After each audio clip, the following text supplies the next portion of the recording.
Hello, welcome to another Sunday afternoon, puttering around in the old art studio. Today we are continuing on with more of wrapping up these, well, I say wrapping up. We'll see how wrapping this gets. Attempting to finish these two pieces. Look at this. That looks like a piece, doesn't it? Definitely looks like a piece of something. But yeah, we'll be trying to get these done this week because, well, yeah, I have to get them done this week because I have to edit the final video of this because I have to give my business card to Ryan Clark, the singer and founder of Demon Hunter, to say, hey, wouldn't you like me, Breath of Life Art Studio, to produce sculptures like this that you can sell through your website, or I can sell through my website and give you a portion of the profits. There's a business word for that. I can't remember what it is, but yeah, that's the plan. And just so I was doing that salt technique on the back last time we were together, and as you can see, I've greatly improved it. I think this looks awesome. Although the light is not super great. Let's see how well the autofocus on my $1,000 camera works now. No. Okay, there we go. So anyway, I really like this effect. I'm going towards trying to make something that looks like this, and I'm getting pretty close, I think. So, but I can take it further. One of the things I was noticing is that some of the silhouettes, like in this crack here, are not quite correct according to the art. And that's just an artifact of when I cast it. I had vents right here, so these vents filled up with resin. Whew, having a time to words not come today. Me just speak this way, have no problem. Think you would, I hung over, but no, I no drink. I just sleepyhead. Anyways, yeah. Hey, Mordecai! I did get the new camera. That's what you're seeing now. It should look crisper, and I can put my thing down here, and if it doesn't autofocus, I can just put my thumb on the little thingy McDeely and say, hey, focus on that. And look at that, it focuses on that. And that's wonderful.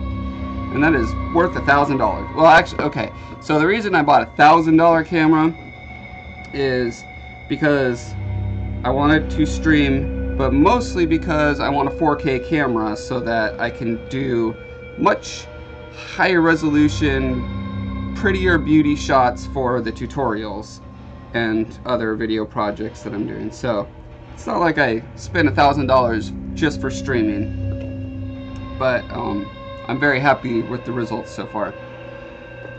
It took me about 3 hours, 4, 5. It took me most of the weekend so far to figure out how to get it to actually show up in my streaming software, and I'm still really worried that it randomly will stop working, which I don't think is a problem with the camera. I was looking online and seeing that a lot of people are having problems with getting their cameras to show up in OBS Studio, and I tried XSplit as well, and was having the same issues where it just would be a blank screen. But that was also the case with my Logitech, you know, webcam cams. I got this thing.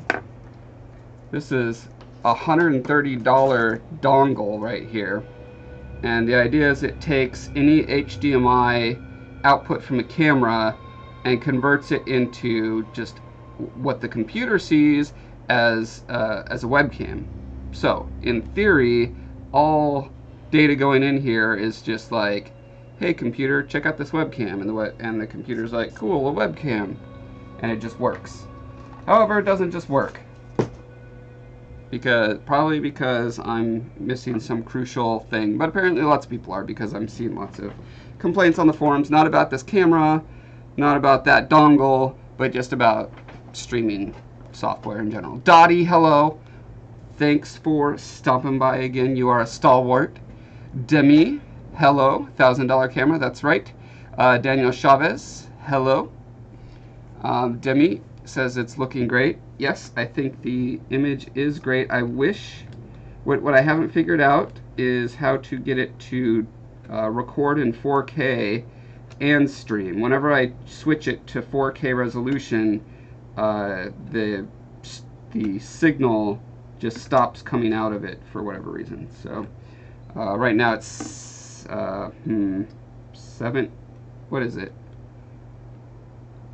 1920 by 740. I don't know.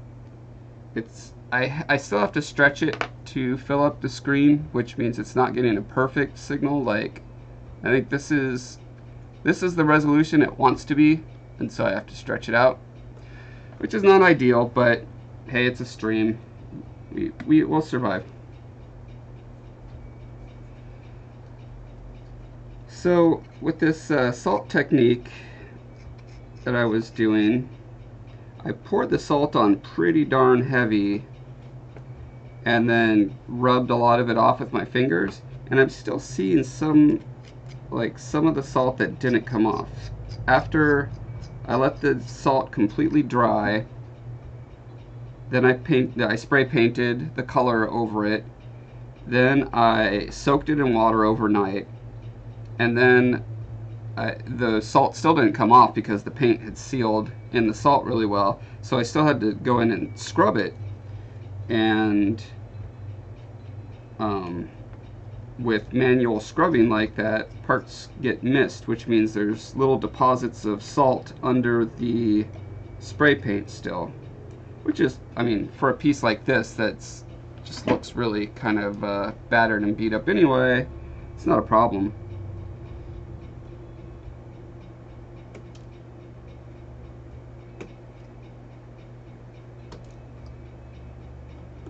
Also, I do not have this camera in exactly the right spot. The camera arm that I ordered, another $130, I believe. It's a really fancy one that's got all these ball joints, and you can just like pose it where you want. I'm really excited. I'm going to be doing a behind the scenes studio video for my patrons sometime this week or next week, where I'm going to go into all the various setups and rigmarole I've been going through to try to get my productions top notch. If you want to see that, become a patron. It's absolutely worth, you know, $3 a month or whatever you agree to pay me. In my opinion, it's worth $3 a month. Shouldn't that be what counts?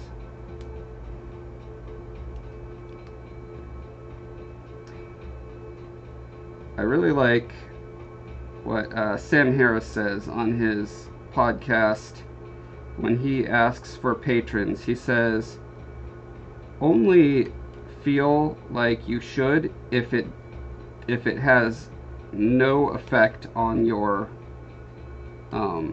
economic state, right? Like if it hurts, don't do it. My pleas for patronage do not go to you at all. Like, if that $3 a month is important for you, oh my gosh, do not give it to me. I make a fine living. The only reason you should be giving money to me is because you want to see more art out in the world, and it doesn't affect your bottom line.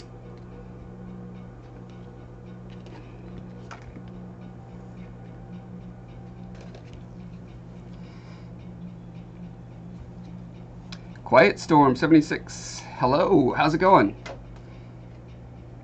Demi says, yeah, we'd love a behind the scenes. Cool, Hello, Amy. Welcome, as usual. And Nasir. Hey, Nasir.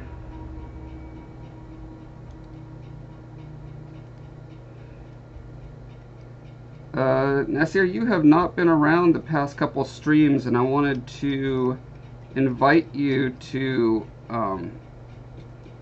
email me because you have been a very vocal, or have expressed a lot of interest in the book that I've got coming out, and I've still got about a month left before we're going to be like final on the text for, you know, the actually shipping it.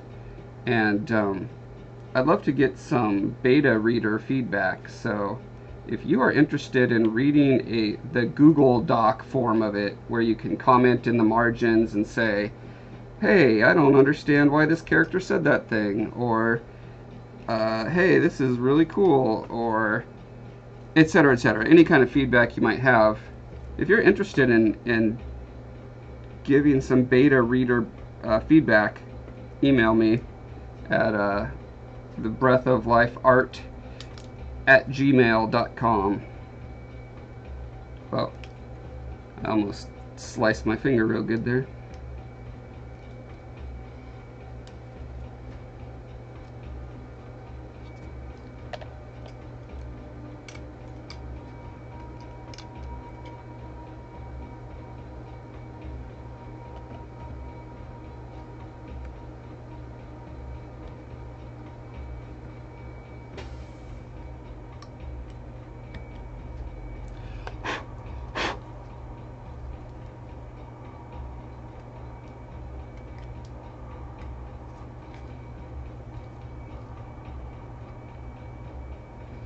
Just about to start airbrushing this guy. I just noticed some silhouette issues. Of course, after I do most of the painting on it, that's when I notice some sculptural things that need to be changed. You know how it is. Quiet Storm says, I heard you say you had Spawn figures. When did you start collecting? I collected as well. Pretty much season 2, or however you divide those up, not in seasons. The second batch, which I don't know, was that like 97 or 98? Sometime around then.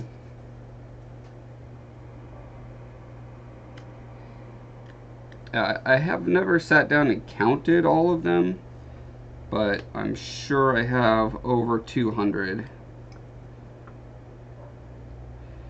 And sadly, I had them out on my garage wall, and so they're just covered in cobwebs and dirt, and like they've gone through so many moves. Like I take them out of the package, so I'm not a collector per se.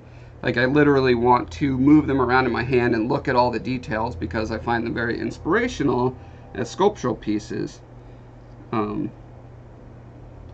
And so they're banged up. They're surely not worth much, which is fine. It's not like I ever want to sell them. The whole point of getting them was to have them as reference.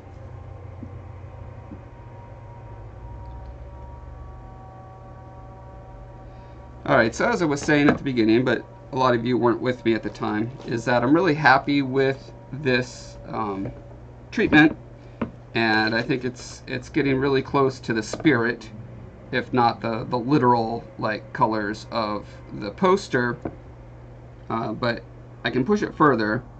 One of the things that makes translating from 2D art to 3D art challenging is that often a good illustrator is going to go in and add color from lighting, like as though the lights in the scene are colored, or the bounce shadow. So in this case, I perceive that there's a lot of bluish tones in the bounce light that's coming up.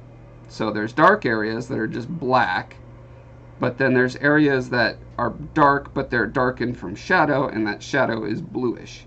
And so when I'm painting the sculpture, I have to ask myself, do I reproduce that bluish tone in this piece to make it match the painting better, or do I leave it as it was in the in the fictional space of the illustration. And I tend to go with the fictional space of the illustration. If I want it to have blue bounce light, well, I'll photograph it with some blue bounce light, and that'll be that. So, but there are a few stylistic things I don't mind injecting, such as the exaggerated darkness in the crevices. I would call this ambient occlusion. So I'll spray paint dark in the eye sockets, in this little, you know, blasted out area of the forehead.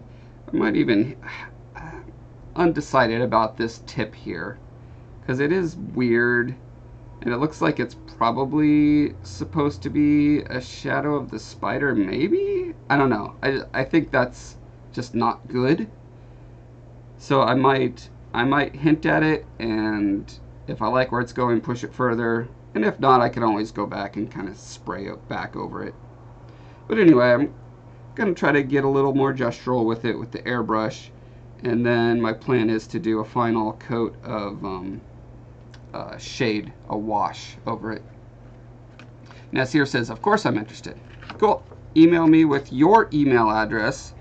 Well, I guess that's kind of impossible not to, because your email address will be there.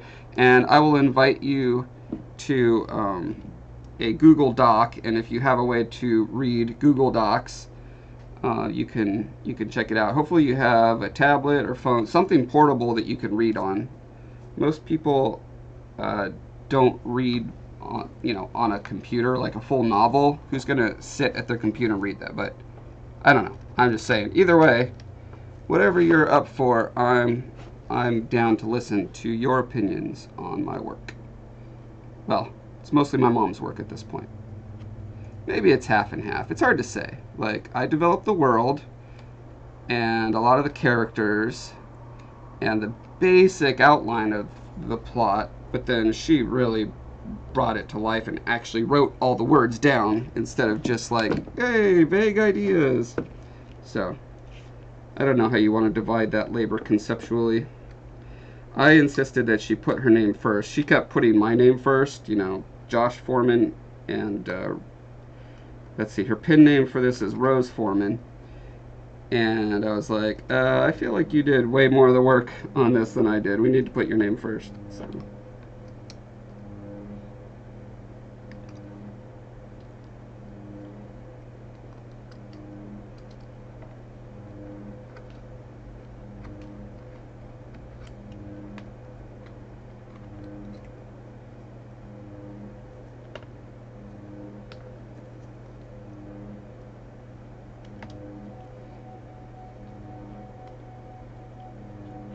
Nasir says, what should I write in the email? I'll email you now. Write, hey Josh, I'm Nasir. And then I'll know who you are. And then I'll do the appropriate thing.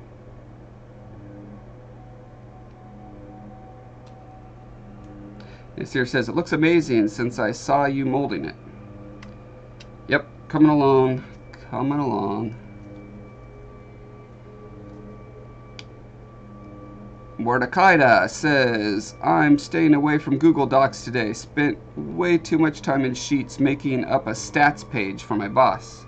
I have I've not used Google Docs sheet page. I should look into that. Maybe I have. Is that what I keep track of all my business expenses on some kind of Google Doc that looks like an Excel spreadsheet. That's probably what that is, come to think of it.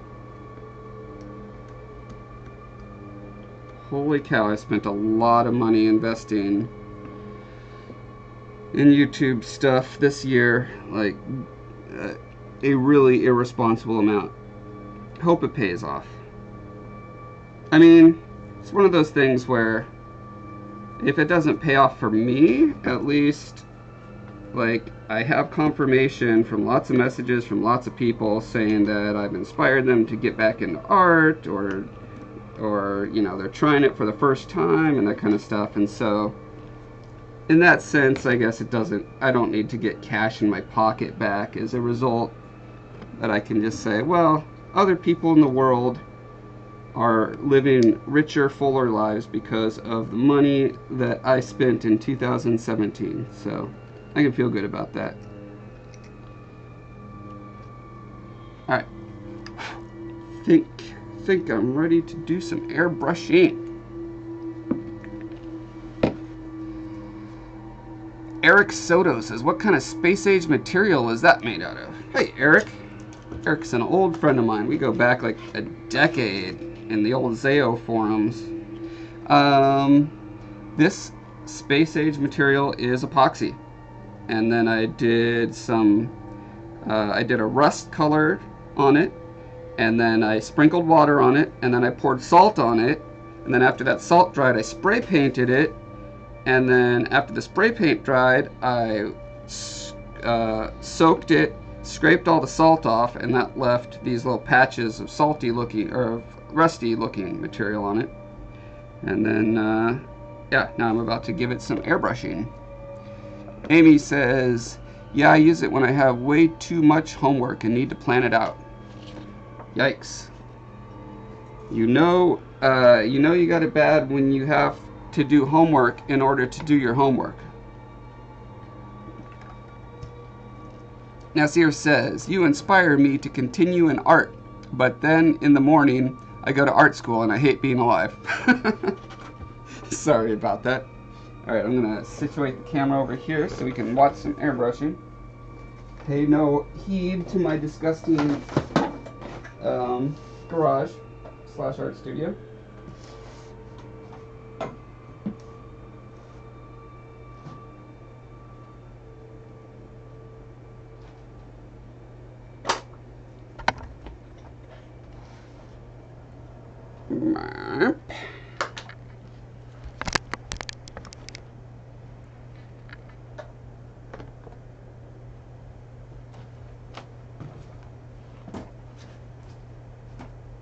Alright, I am going to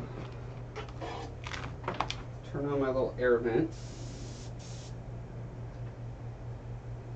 I haven't used this airbrush in a couple months, so we'll see if it's actually up to snuff. Focus. God, it's so nice to just be able to press on the screen and make it focus.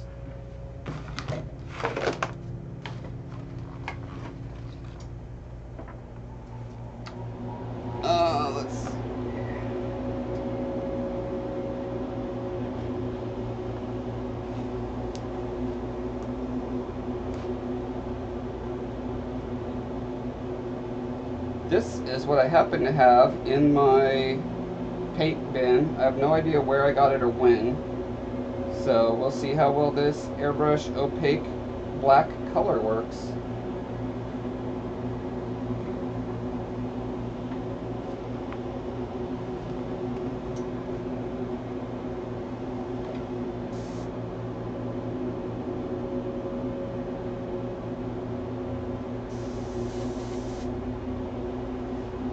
Going to start on the back, as per usual.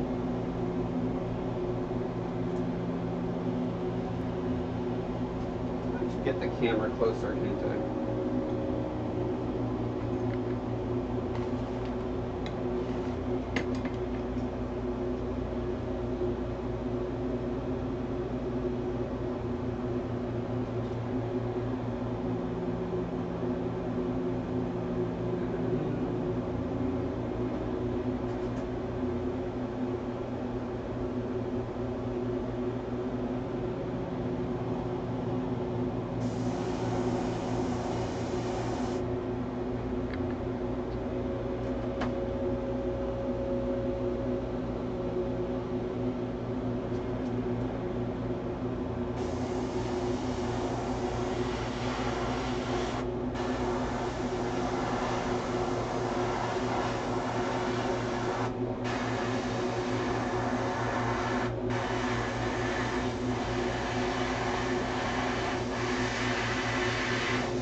having trouble getting this room. Actually see what I'm working on. Okay. Is that better?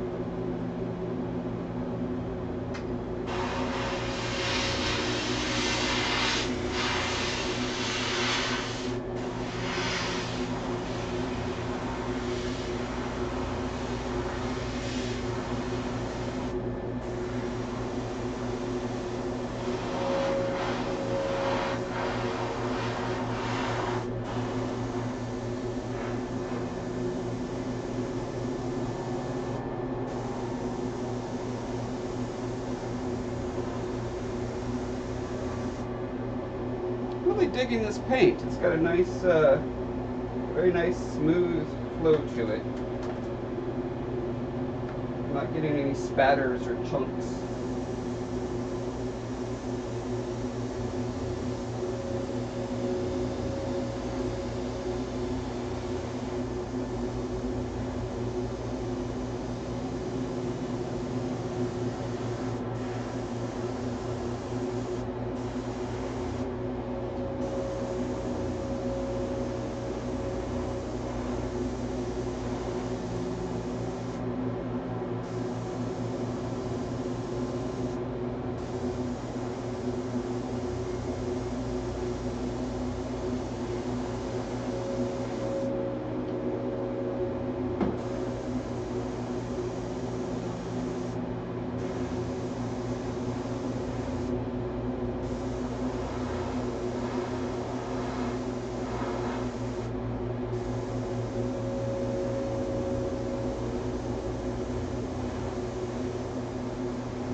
I had a nice airbrush stand somewhere. I don't know what happened to it. And so now I'm forced to find all these haphazard, dangerous places to stick my airbrush while I do other things. And the other thing I'm thinking, I don't know if you guys have been able to hear me at all, but I have a light. Where did it go? There it is. I'm going to set up some light because it's really dark over here.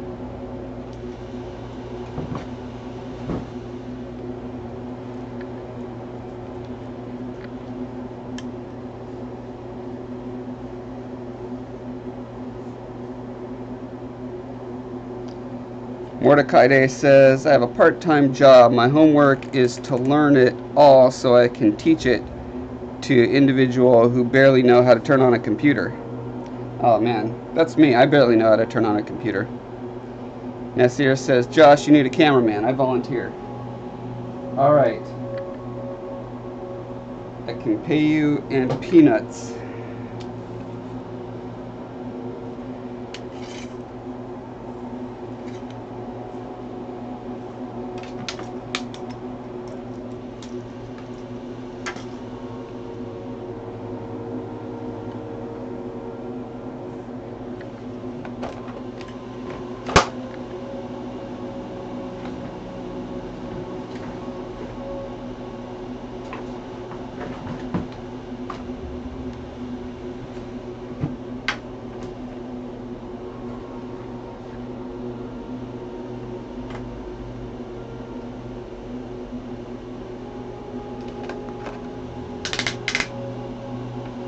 You know, I got these old Cowboy Studio, I think that's what they're called. Yeah, lights on Amazon like 8 years ago. Super cheap. I think it was $200 for the whole kit of 2 of these big softbox lights and then 2 umbrella lights for like $200. And I cannot believe that they have lasted this long. It's pretty impressive.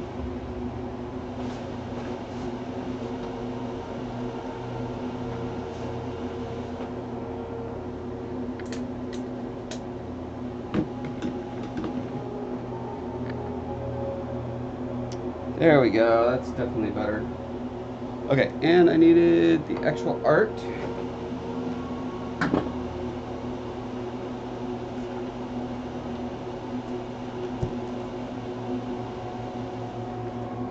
Art is important.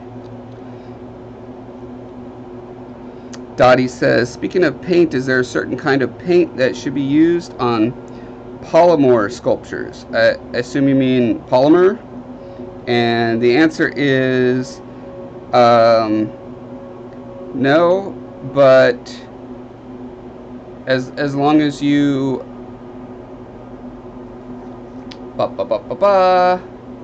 words this morning, man. Prime it. Okay, so there's certain kinds of primer that you can use with polymer paint. I would do a Google type, primers compatible with polymer paint. Otherwise, there are literally paints made out of polymer called Genesis paints, and they're super awesome. I'm going to be doing a tutorial actually on colored polymers and polymer paints coming up. So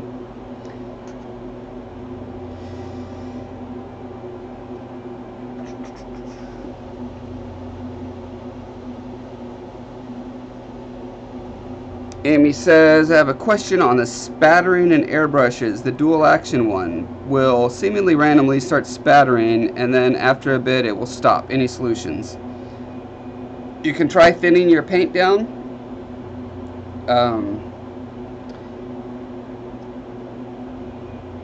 So when I thin my paint down, I always just Google the name brand and then thinner or thinning agent or whatever, just to double check. Sometimes it's just water will work fine, sometimes you want to use alcohol, and it's possible that your brush is just not great. Like some brushes are better than others as far as like the tip will dry out a little bit, and as soon as you get a little bit of gunk, that will start building up like a pearl in an oyster.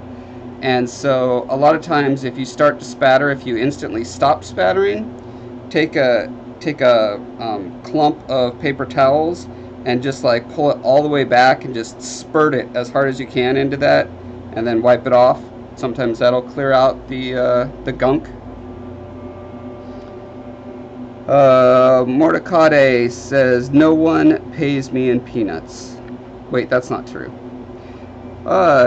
Johita Akraya says, I think that acrylic paints. Yeah, I always use acrylic paints on my Sculpey pieces, and I've never had problems. But I hate to just give a blanket statement, because you never know what weird company will make some weird version of acrylic paint that has some particular, pigment chemical that's going to make things bad. So, Helen says, hi Josh, first timer here. I'm in the UK, so it's usually the middle of the night for me when you stream. Excited to be able to take part. Hey, I'm excited to have you. That's why I do weekends, is so I can get other parts of the globe. And, okay, back to work.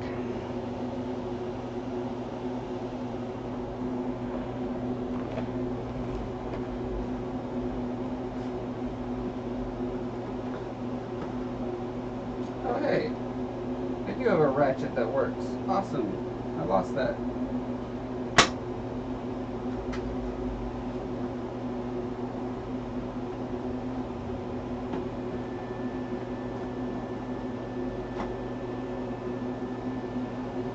Okay, have an art in place.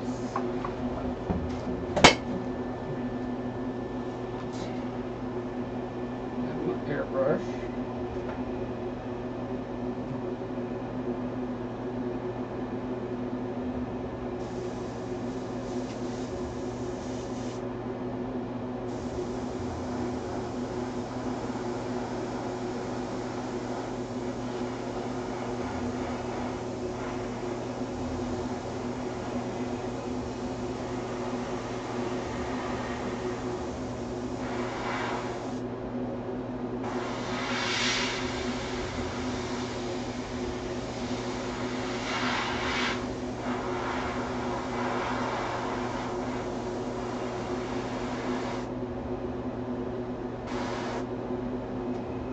now I'm seeing something that's really bugging me on the sculpture. 1 second.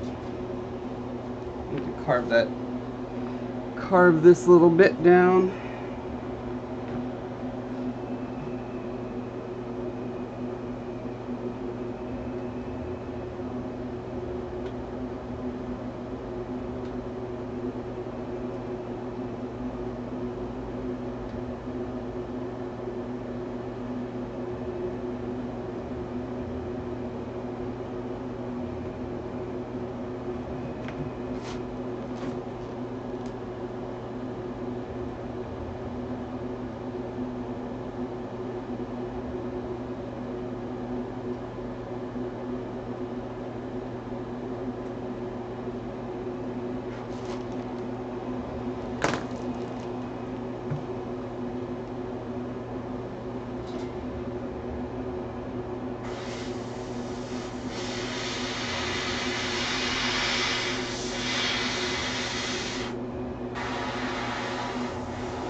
got. So you can see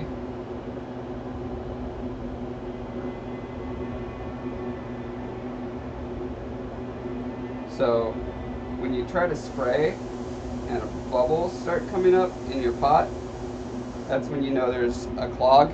I don't know if you can hear me. I was just saying when the bubbles start coming up like that, that means it's clogged.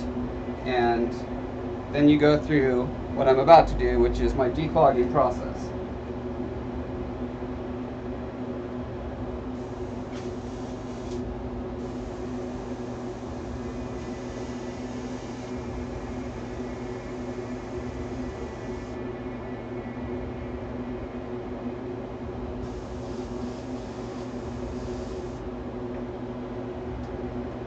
So in that case, all I did was just pull the throttle all the way out.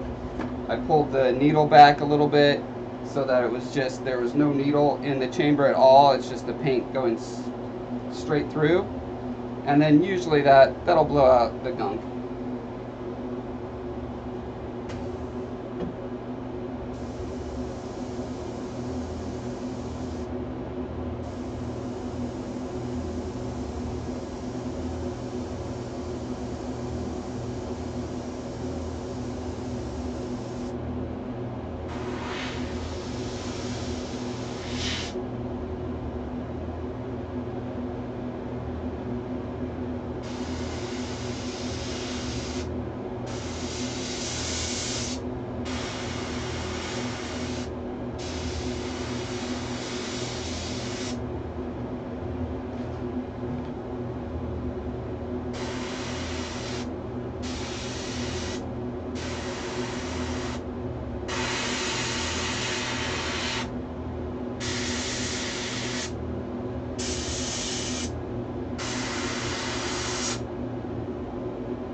I might go in and dry brush some of these areas where I'm losing the highlights on the ridges.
happy with how much black I ended up putting down there.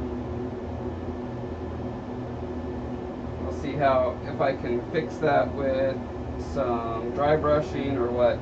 We'll see.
And when you store your airbrushes, always pull the needle in so it's not sticking out there.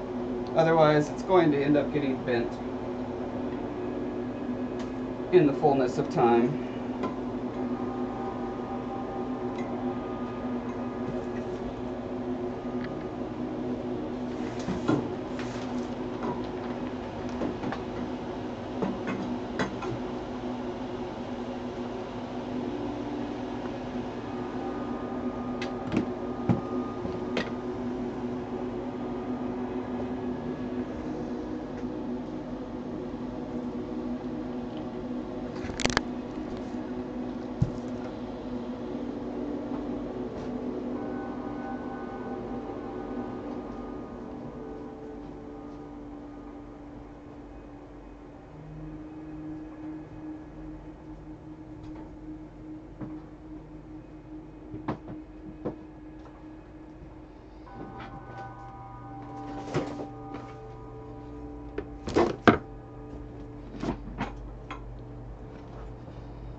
All right, let's catch up on comments real quick.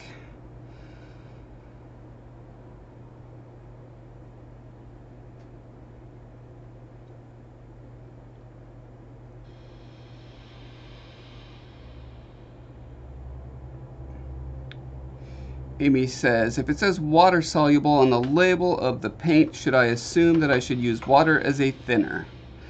I think it can't hurt, but sometimes there are better ways to thin, I think, from the little bit of research that I've done. Usually I just use cheapo acrylics and I thin them with water and it works fine. But I have learned that making blanket statements about mixing various media is always dangerous. Always research. Nasir says, Josh is busy stabbing that mask. I wasn't stabbing it, I was painting it. Oh, when I was cutting it with my blade, yeah. Demi says, the black on there looks great, gives it more dimension too, looks badass. Yep, that is what airbrushing tends to do to sculptures. It gives them more dimension. Nasir says, the painting sound reminds me of the dentist. Oh, sorry about that. Dark Rudo1 says, hello from Wales. Hello. Welcome, you and your fellow British Islander. Lightstrike says hello. Hello, Lightstrike. Helen says, I'm always amazed at how subtle airbrushing can be and yet how much impact it has.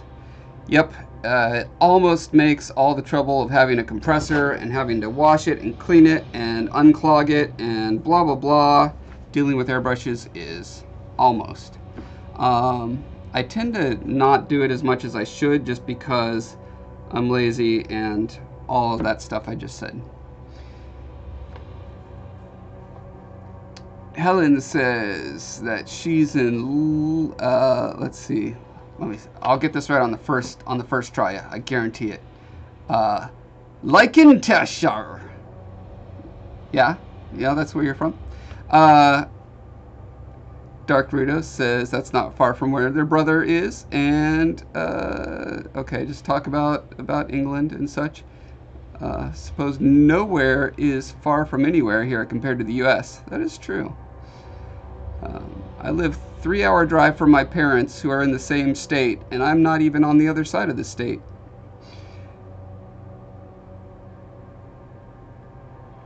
Northampton. That's a cool place to be, from what I've been told. Nasir says, looking good so far. Love how smooth the paint is. Amy says, always amazed at how small the UK is. It's a land where a 4-hour drive can get you across the island. And at some point in history, it controlled the entire world, basically. Jeffrey, hi Jeffrey, says, hi from Belgium. This is excellent art, man. Well, thank you. Thank you very much. Alrighty. So, one thing I'm not super happy about is, let me get the light behind the camera. It is not helping me.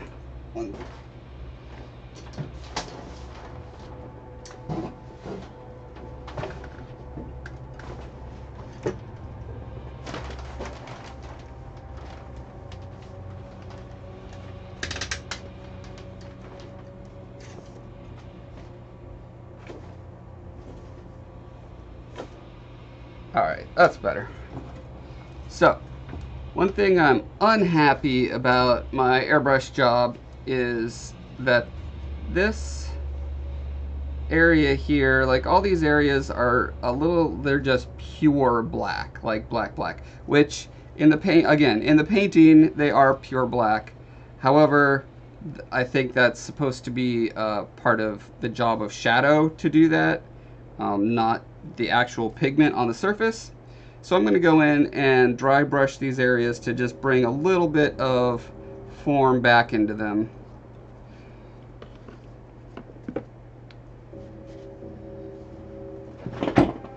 Dark Rudo says it took them 15 hours to get across England once. Wow, did you drive right through London during rush hour? Amy says, I'm having difficulty finding definitive answers for the thinners. It just says water soluble on their website. Yeah. I'm not even going to go there because every time I try to research that stuff, I also get more confused than when I started.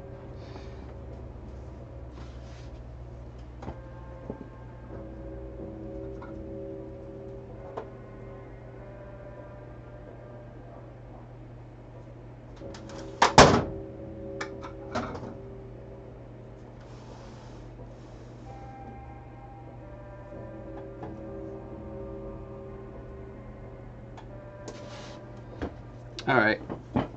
Speaking of water-soluble paints, I've got these two guys that I'm going to try out. Focus. Woohoo! It focuses! Right, so these are both your typical, you know, $1.50 or $2 craft store cheapo paints. So this one is relic colored, you know, the color that relics are, which seems to be dark gray, and this is a light gray, Bridgeport gray, the color that Bridgeport is, apparently.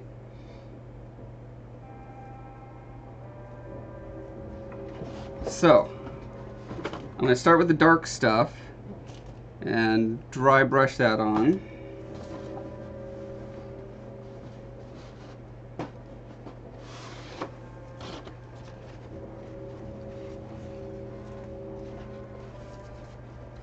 Dark Rudo says, from one end of Britain to the other.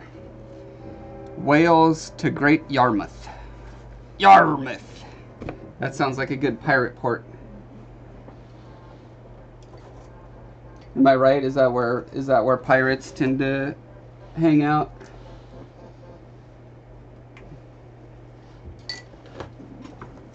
Is this yes. I just recently bought this Citadel brand dry, you know, a brush specifically designed to do dry brushing. I've never actually bought a brush that specified it was for such a purpose. So I was like, huh, wonder what that'll do. One moment.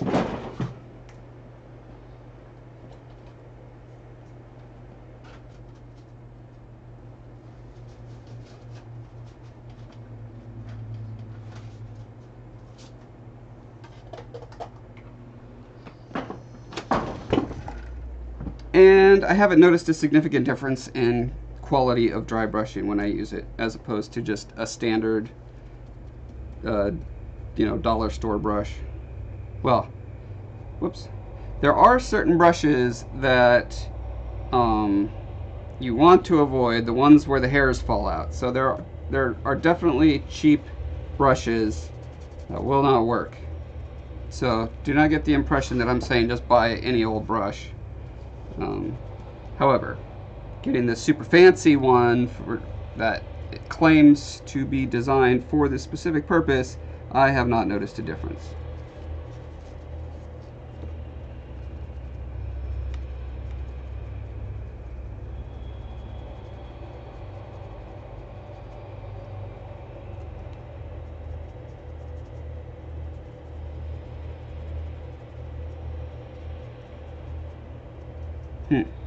Mostly I'm scraping off the black paint, which gets me to the same point more or less.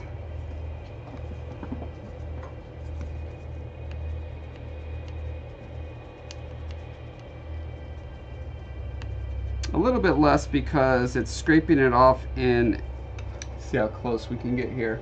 It's scraping it off in a kind of a speckly sort of look. You see that? Where it's like, it's not a nice smooth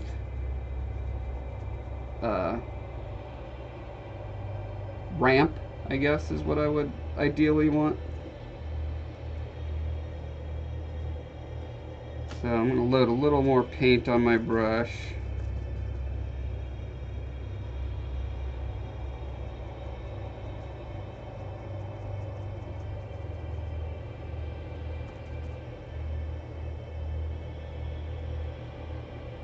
Okay, now I'm just laying down that dark gray over everything, which is fine as long as I can blend it back into that black.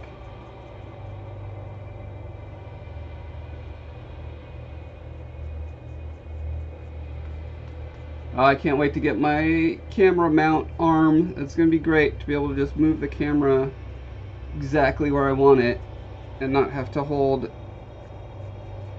my sculpture up to a camera. Okay, that's as much as I can handle.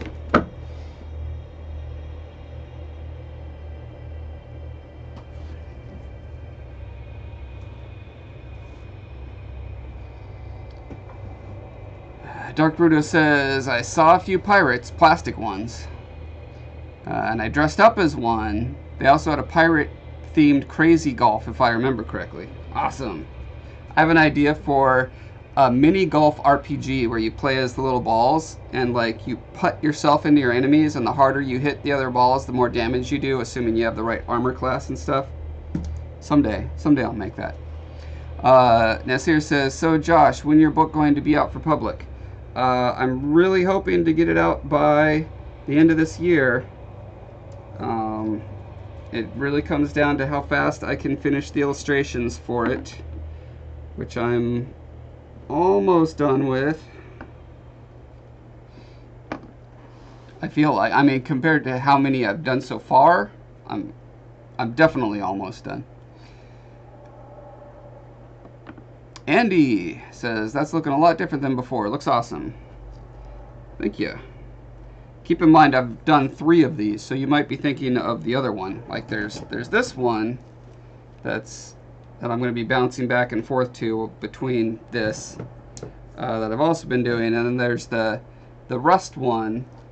This one, let's see how well it looks on this camera. Let's see how good it looks.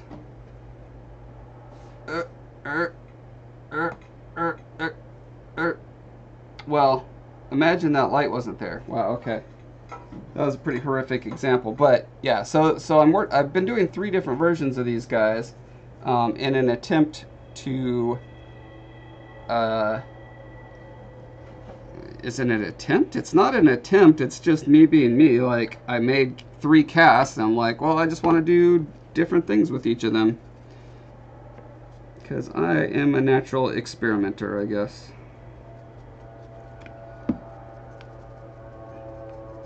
Yeah, this is definitely looking better. I don't think the camera can really pick that up, but there's a much smoother transition from just pure black to a dark gray.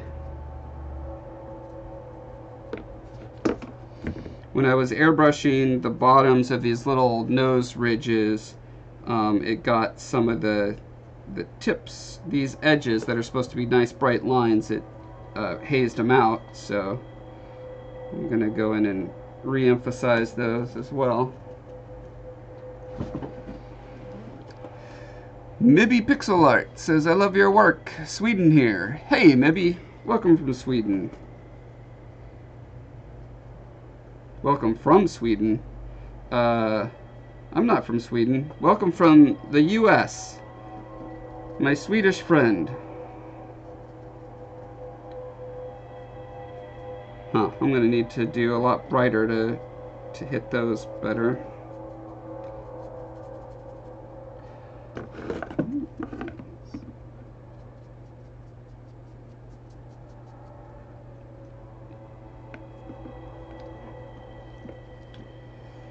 Andy says, ah, yeah, that was the one. Still, though. Yeah, still. I used a different rust technique for this one than on that one. That one I used the Sophisticated Finishes rust, and this one I used the salt technique, which you can look at the last live stream if you weren't there for that to see how I did this one.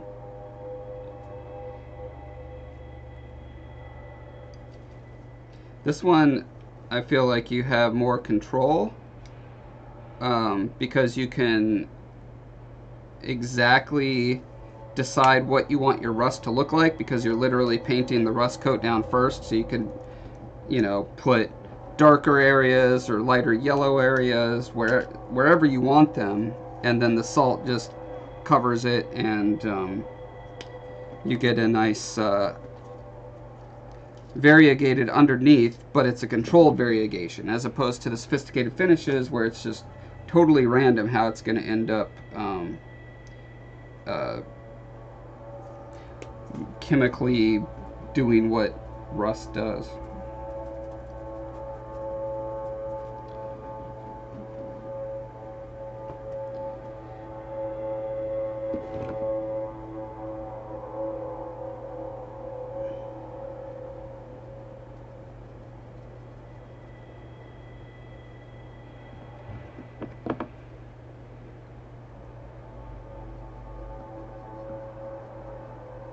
Demi says, Josh, you seem to be doing so many things at once. Books, tutorials, work, and life. How do you keep it up? The secret is to have your kids almost fully grown and to have a wife who loves and respects what you do, so you have like a lot of emotional energy, which usually translates into physical energy. I have been in the opposite situation of all these things, and I was not nearly as motivated and on the ball and doing cool stuff as I am now. So basically, kids and non-loving spouses suck the life out of you. Which, I mean, you know, it's not necessarily a bad trait. I'm glad that I had kids and that I was able to, you know, make their lives be possible. But I'm also very glad that I don't have to wake up and take them to school every morning and make their lunches and change their diapers and etc., etc.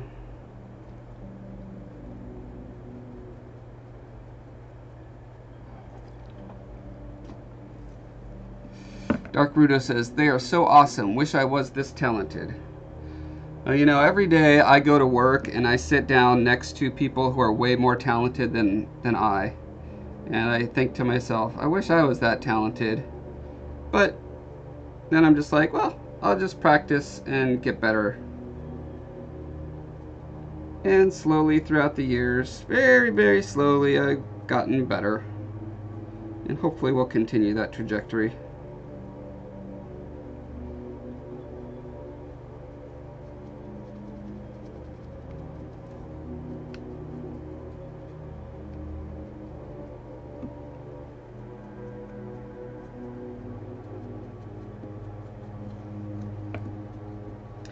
Dry brushing is one of my favorite artistic activities. It's so simple and almost mindless. It's just, you just go and you brush over the high spots and it like instantly makes all these details pop out. It's like you've invested all this time in sculpting and suddenly your investments are returning, you know, tenfold.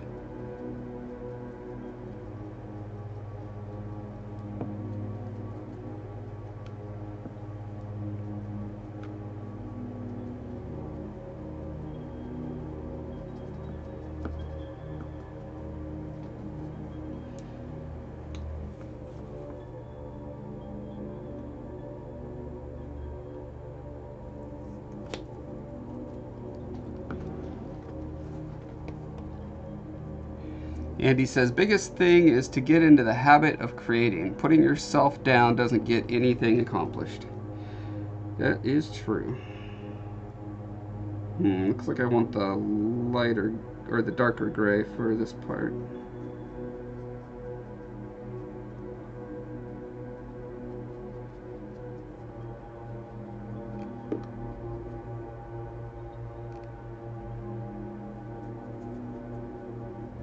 Although I can take this time to paint my little grubs back here.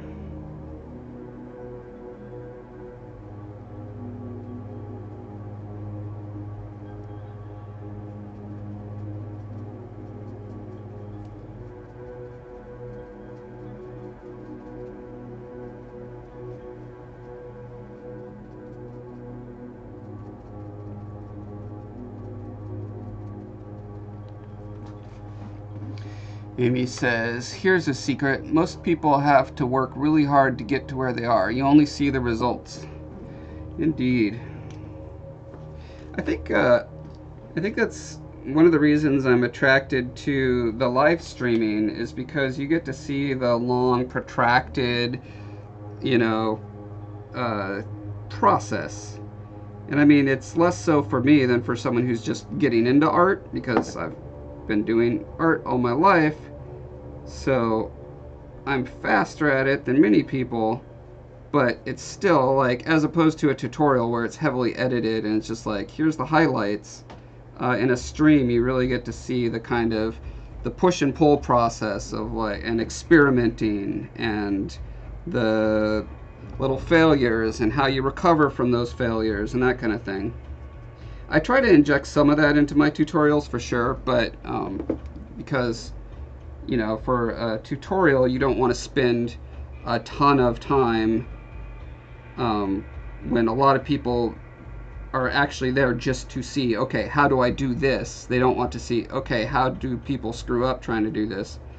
So yeah, that's why I really like live streaming, just as a teaching tool that's separate.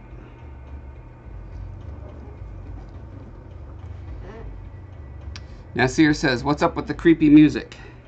Well, it's getting towards Halloween and I'm working on creepy subject matter, so I figured this would be good creepy atmosphere.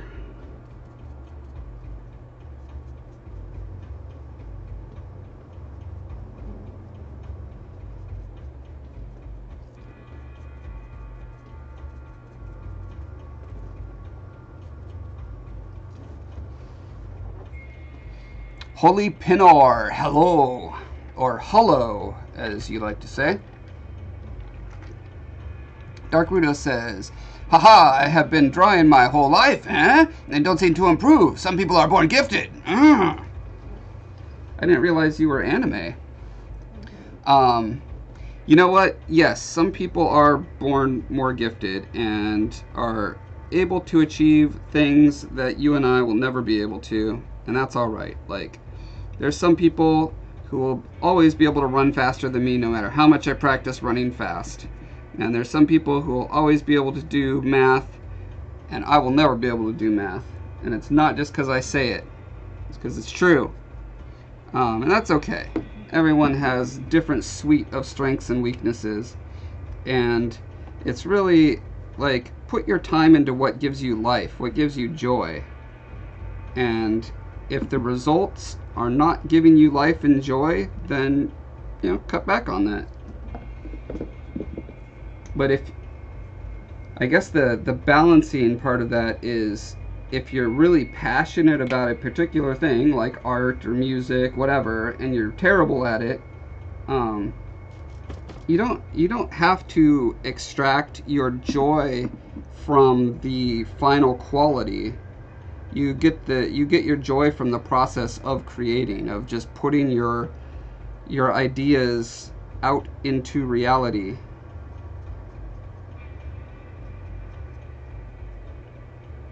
I mean, there are certainly many sculptures and drawings that I have worked on that I thought were just awful and I wouldn't show to people. But that doesn't mean I didn't, like, have a great time working on them. A lot of frustrating times too, but I don't know, maybe it's important to draw a distinction between the satisfaction you gain from working on a thing and just like pure pleasure, like, woo, this is fun. You know, some things are just super fun that way all the time, and some things just, you're kind of gritting your teeth through them, but at the end you're still glad you did it. And so recognizing that there's a full spectrum there, so it's cool to be engaged in activities that are difficult and challenging and frustrating, but still feeds something inside of you.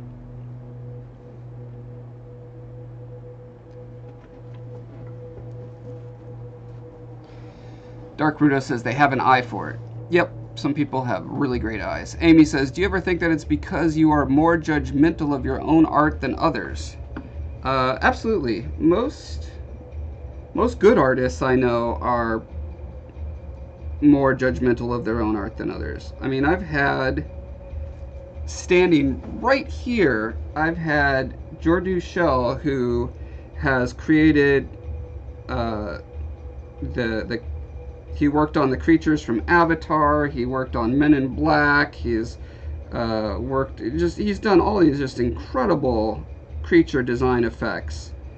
And he's looking at these sculptures that I've made back here and been like, whoa, these are so great. Like, these are really good. Why are they languishing in your garage? You should be out promoting these, man. I'm like, well, I have a YouTube channel. That's kind of what I'm doing. So anyway, my point being that there's maybe the really good artists are the ones who are always too, you know, quote unquote, too hard on themselves, just because they know what they're capable of at some point, but not yet. And so they're always pushing and striving for that.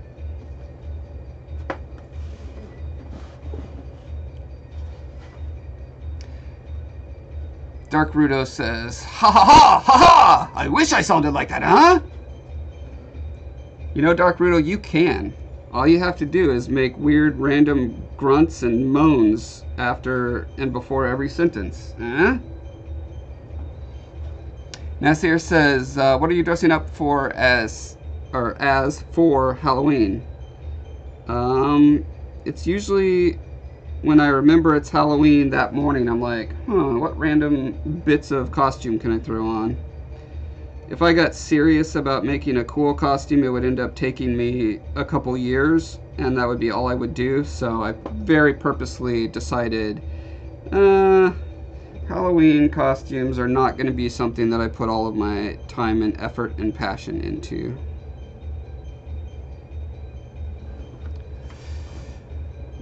Munchies. Hey, Munchies.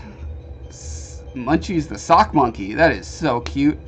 Says, me and my sister and mom are making stuff with Sculpey clay and armature wire. We watched your series on head, face, body, etc. on our TV. Lol. That is awesome. I love it when families do stuff together. That's so fun.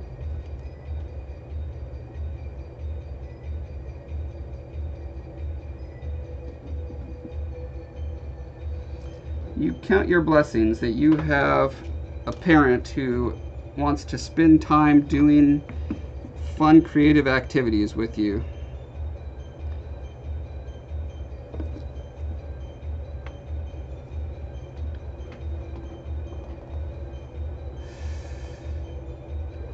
Ohio gozaimasu. I didn't realize you spoke Japanese, Munchies the sock monkey.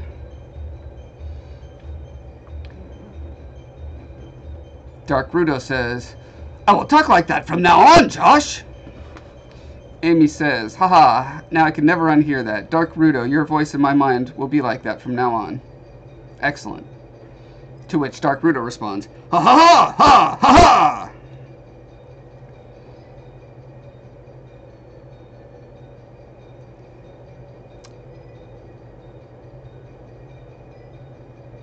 Some guy that I will not say the name of says, would you say that sculpting is an expensive hobby? It can be and it cannot be. It totally depends on what you're trying to do. I'd say, well, okay, so the very cheapest sculpting is using water clay and like just popsicle sticks and stuff like that. I hate water clay, so I don't recommend that. The next sculpting, or at least, well, depends on if you count carving as sculpting, because wood carving, also very cheap, assuming you're just using modest sized pieces of normal wood and not some fancy, you know, jungle wood or something. But anyway, the reason I did my 101 series using polymer clay is because I think that's the best bang for your buck. Like, you can make really cool things, like even professional movie concept, you know, creature concept designers, some of them still use Super Sculpey. So there's no limit to where you can go professionally learning that medium.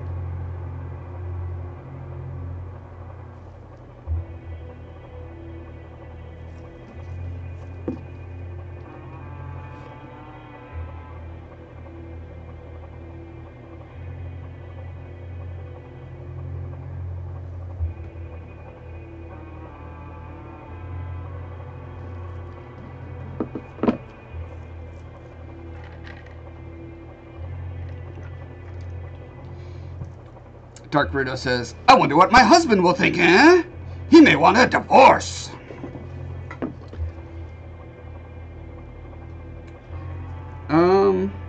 Does your husband like anime?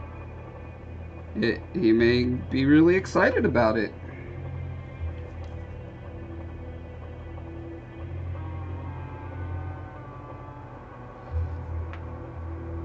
I've heard of this really weird condition where someone gets brain damage to one part of their brain and they suddenly start speaking with an affected accent of one sort or another. So you could always just like pretend to fall and hit your head and then blame it on a medical condition.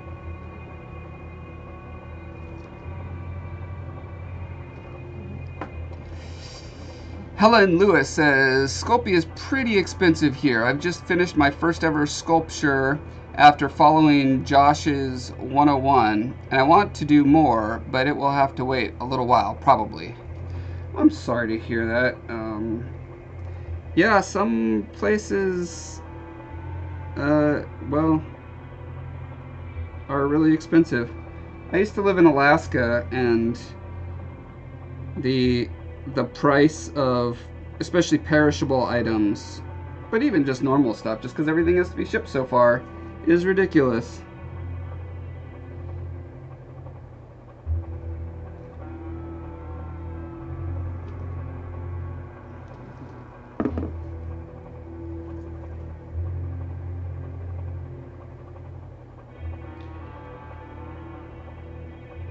I really don't know why I'm spending all this time painting the back of this, which will only be seen by 1 or 2 people once. I'm just is it perfectionism? It's not really perfectionism, it's a less glamorous word. I keep wanting to say OCD, but I also keep trying to train myself to stop saying that because it's an actual like condition that people suffer from. So I probably shouldn't use, just throw that around casually. But it's something certainly related. Maybe it's on the spectrum. In the way that autism has a spectrum and psychopathy has a spectrum. I'm sure OCD has a spectrum, and I'm pretty confident I'm somewhere on there. I mean, look at this. This is just monk, right? I'm always wearing gloves when I do art because I don't want crap on my hands.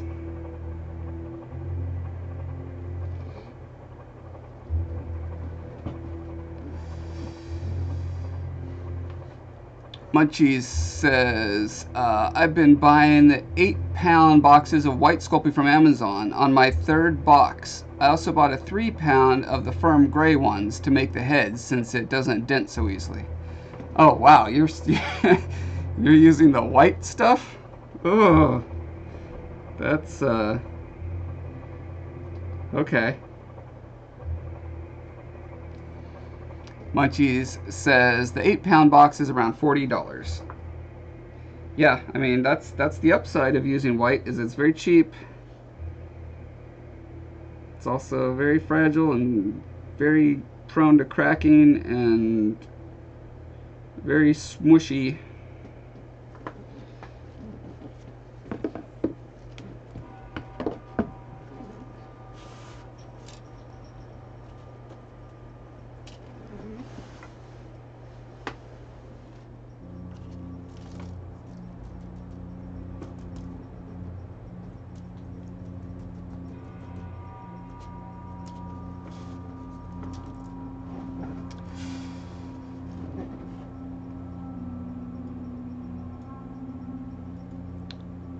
Dark Rudo says, like Amy said, he has to accept who I am. That's right. Andy Garrett says compulsion. Yes, is OCD not a, isn't compulsion the C in that, now I forgot the word for, a word that, or a string of letters that stand for words. That is, I keep wanting to say anagram. That's not what it is. Anyway, I thought the C was compulsive and the D was disorder. I don't remember what the O is.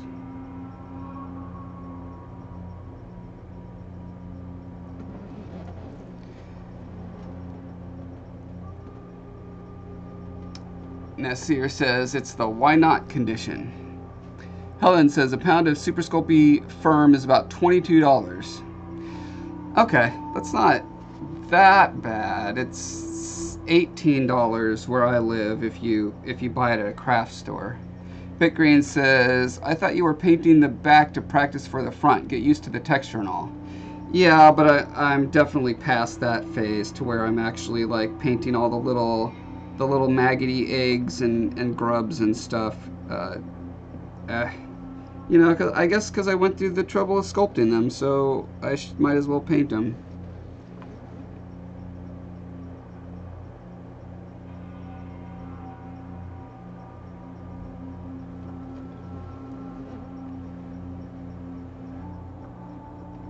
Morta Kaida says, I've used Works 3D printer for a few things, but can't afford things myself. One day.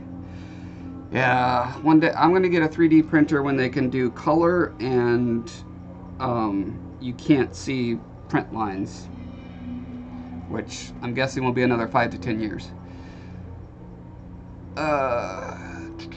Helen says, Josh, where's the best place to post my head sculpture photos for you to see? And then says, obsessive compulsive disorder. Ah, indeed. Best place, you can hit me up on Twitter or Facebook and just post right on my page, or at me on Twitter. If you don't want to be public about it, you could always just email a picture to breathoflifeart@gmail.com and I'll give you an email critique.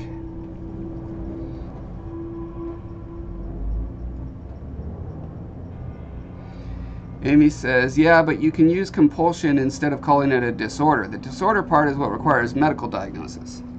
That is a very astute observation, Amy. Thank you for that.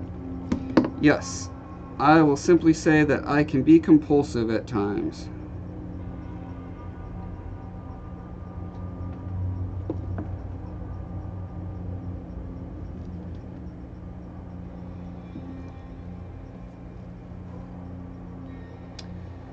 Andy says, geez, I pay $7 for Super Sculpey Medium. Yeah, the pink stuff is definitely cheaper than the gray stuff, and the white stuff is cheaper than the pink stuff. Amy says, I have to go. I'll see you guys later if the stream's still up. Bye, Amy. Thanks for stopping by. Probably having lunch, I'm guessing. Selfish. DJ Guyden. Hey, DJ. The word you're thinking about is acronym.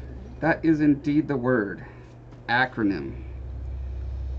One of those words I can never remember. I literally have a post-it note on the bottom of my computer at work that has about 20 or 30 words that I know exactly what they are, but they will not come to my brain. And so whenever I hit one of those snags, usually because I'm typing a giant rant on Facebook or something, I just stop and look down at my little post-it note and I'm like, oh yeah, that word. Okay, I'm going to go back to the darker gray for a second, because some of these black areas are just like, if a solid black color covers a sculptural shape like completely, it kind of gives away the airbrushiness of it, I think. Dark Rudo says, I must go now. Haha! See you next time! And I'm assuming when you go, you turn into a puff of smoke and leave a log behind. Diane says, I admire your attention to detail, Josh. It's got its pros and cons. Mord says, I have two. We can change colors, but takes time. I want to get a dual for 2 colors, and you can set a print super fine, which makes the lines hard to see. Use a sander primer to fix the rest. Yeah, see, I want something I could just print it and it's done. Andy says if you treat it in acetone fog, it will melt the levels and then rinse it to clean. The 3D printed will look better. Yes, I'm familiar with all those techniques, but obviously when you're melting lines together, you're also losing detail simultaneously. So as someone who's extremely detail oriented, I find that very frustrating. Andy says, I can get Super Sculpey and Super Sculpey Firm for the same $7. Where? Like locally or online? If it's online, please send me a link.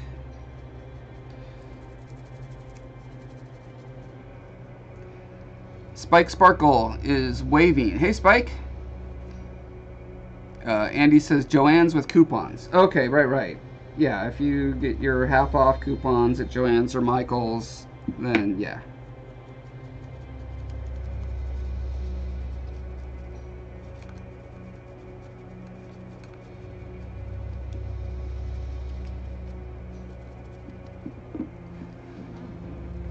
Mordecai says, I have a post-it note of my job title at work. Never remember what it is.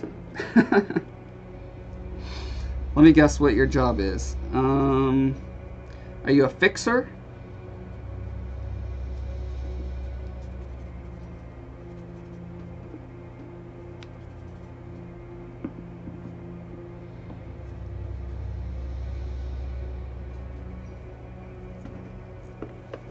Alright, I think I'm going to go in with a little white just to hit the highlights of my grubs.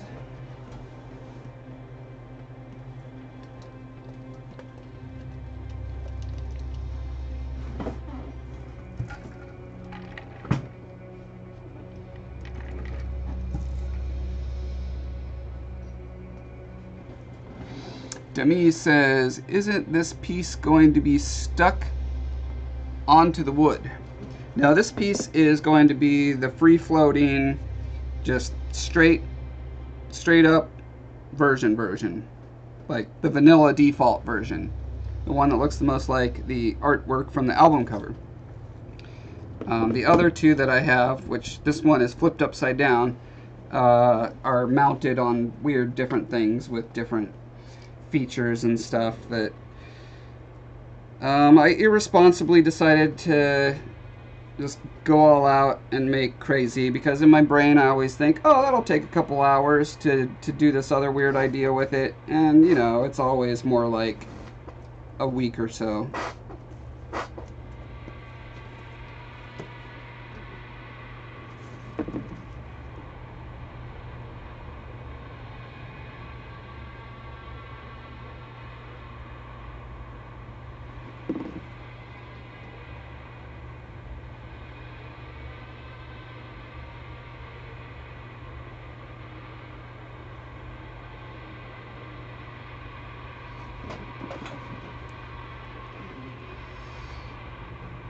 Helen says, I envy you in the US for places like Joann's and Michael's. Here in the UK we have nothing like them, and coupons really don't exist much here.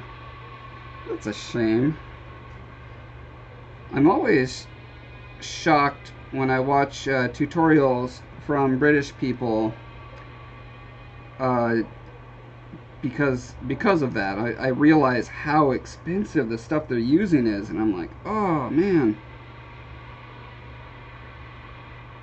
Yeah, we are very spoiled in the US with our access to so many things. The thing we don't have access to is a long and instantiated history with like castles and ruins and great walls and all that kind of stuff.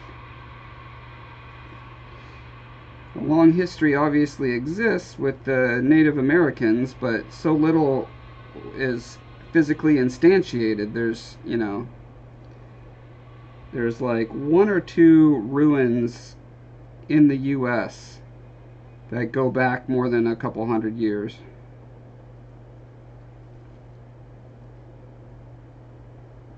And that makes me sad.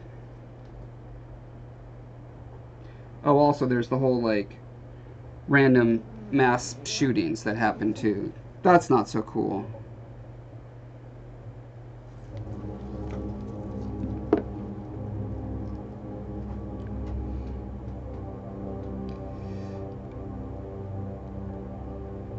Mordecai says, part of it, but no. So you're part fixer, but not exactly. You work at a library. Okay.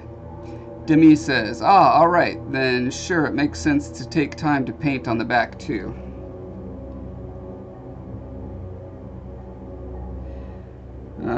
No, it still doesn't make sense to do it, but I still am doing it. The Marlena Effect says, hi, The Marlena Effect. I love your sculpting. Thanks. Give you great tips. Give me great tips. Oh, you give great tips. Good. I'm glad you're finding quality, valuable content here. That is the reason I do it. Marlena says, you're right. I have no access to good products here in Canada. I have to make my own clay. Oh, wow. That's hardcore. What part of Canada are you in? You must be pretty rural if you can't just stop by a craft store. I know they've got craft stores in the cities in Canada I've been to.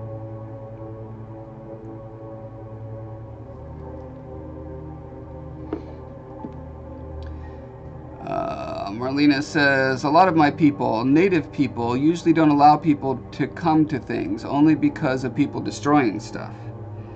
Yeah, that's always a problem. It's always so dismaying when I see pictures of ruins and historical sites that have graffiti on them. I'm just like, oh my god,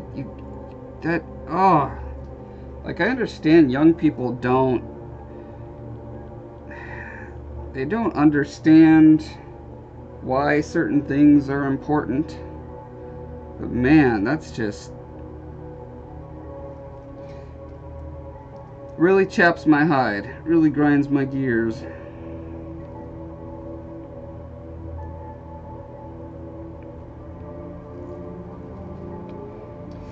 Helen says, and we take all that history for granted, but very few shootings.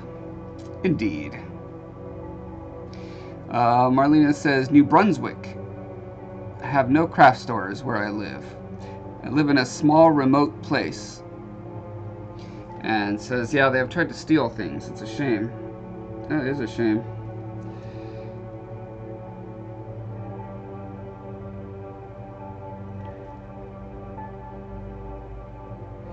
Yeah, when I lived in the middle of Alaska, we had one store that was kind of a craft store, but I lived close enough to Fairbanks, which had about, at the time it had about 50,000 people, so there was enough stuff to not be totally deprived of interesting art supplies.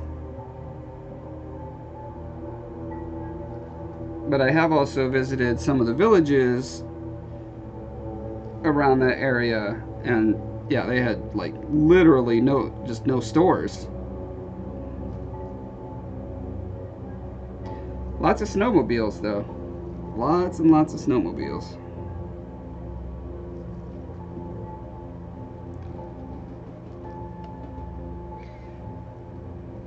eBay takes forever to ship out to New Brunswick. Yeah, I imagine. Spike says, see the same thing out hiking too. Take things, carve into trees, mark up large rocks, on and on. Like, there's really no way to stop that either without, like, drones flying all over the place with security cameras or something. I don't know.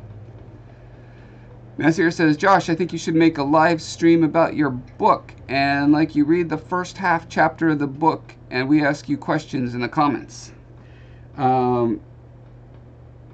Yeah, I like that idea. I'll probably do additional live streams when I'm promoting the book that are just about that and the art and the world design and stuff like that. I don't want to take away from my specific art streams to do it, but I'll do additional ones for that for sure.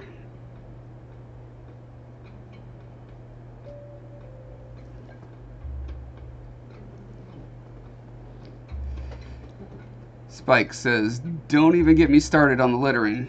Oh my gosh, I came this close to being the old man when I drove by these teens that were walking down the street, and one of them had, I don't know, a fast food cup or something, and he didn't just like casually toss it onto the side of the road. He actually like did this fun little like behind the back trick of just like throwing it off into the weeds.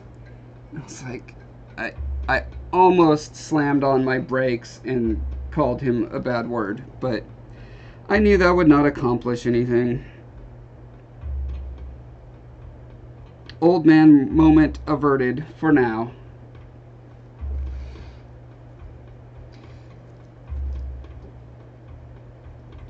Andy says a book live stream would be epic. I agree. It will be epic.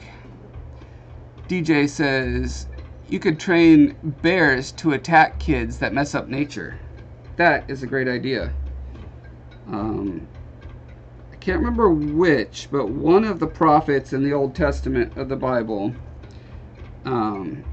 there's a story that he came into a town. The local kids made fun of him for being bald, and the apparently just punishment for that was that God sent bears to eat those children.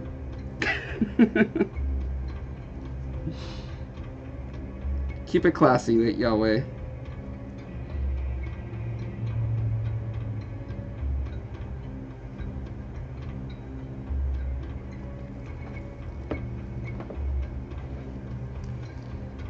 Spike says, I'd support a bear attack force initiative. Yeah, I mean, obviously they could train bears for Hollywood. Could they train them to only eat people who litter and graffiti? That would be a truly powerful weapon. And I imagine it would have a pretty good deterrent effect. Like, if you thought when you're going into the woods on a hike or around ruins or whatever, you know, you've heard tales of people being eaten by bears if they do certain things, you know, if they litter or graffiti, man, I'll bet a lot fewer people would do it. You probably would only need to kill a couple dozen people.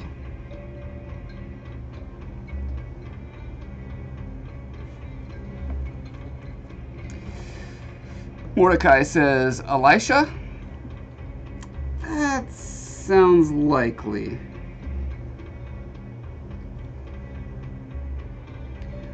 Or Bethel? I don't think it was Bethel. Marlena says, which is the best way to paint flesh color? Should I prime with white first or no? What color are you trying to paint it on? Like, what is your clay? Is it gray? If it's gray, then I would recommend priming with white.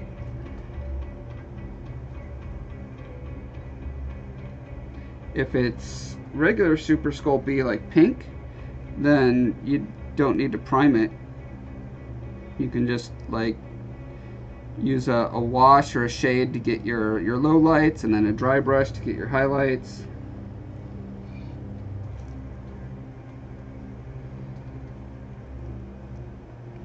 Downpours. Hey, Downpours says, seems like a solid punishment for calling someone bald.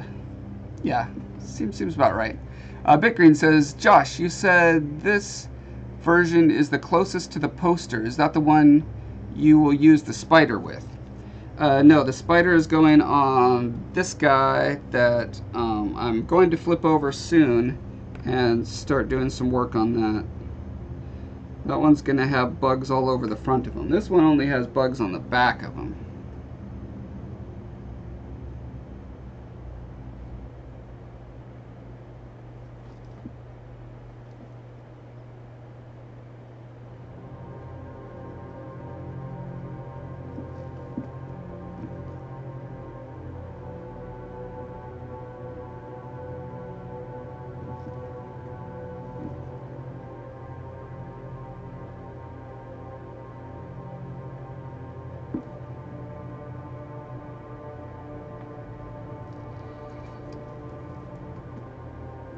Marlena says, I'm sculpting babies and it's the skin tone that I'm having problems with.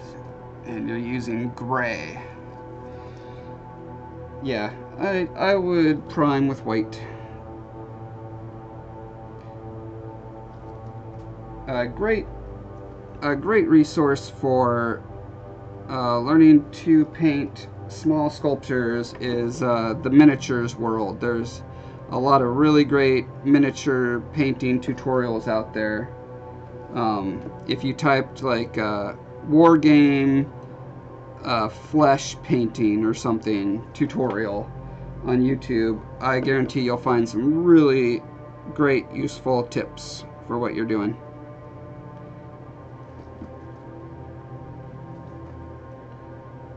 Although there's also a one-of-a-kind babies and fairies industry that also does a lot of stuff, although for whatever reason they seem a lot more secretive about their techniques. I think because they're more into like selling their stuff on eBay and what's that other one, that crafty one?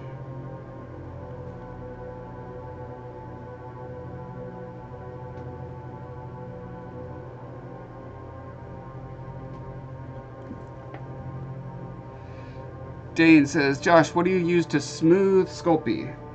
I use alcohol. I have a demonstration of that on my Sculpey 101 videos. I think it's the one about details.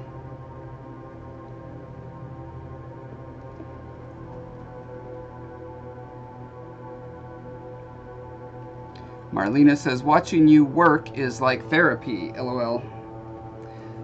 Well, that's good. It's like therapy for me too, so I'm glad it's therapeutic for everyone.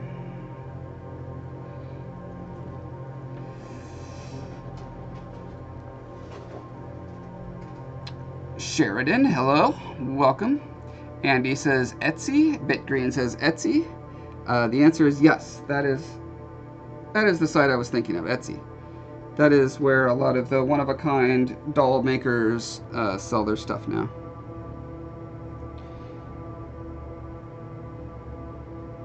And yeah, they're more secretive about their techniques and materials, and there's fewer tutorials about how to do what they do.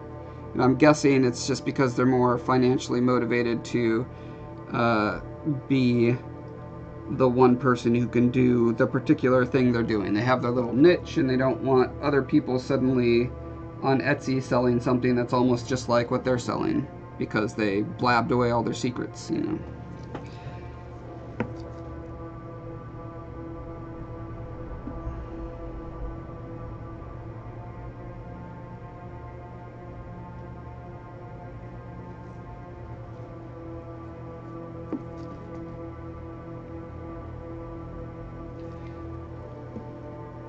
Alright, now I just gotta do my little white highlight dry brush up here.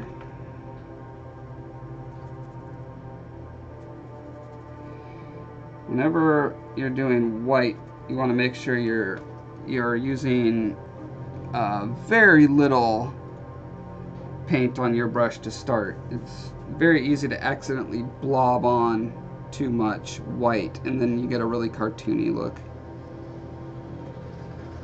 I try to build it up pretty slowly.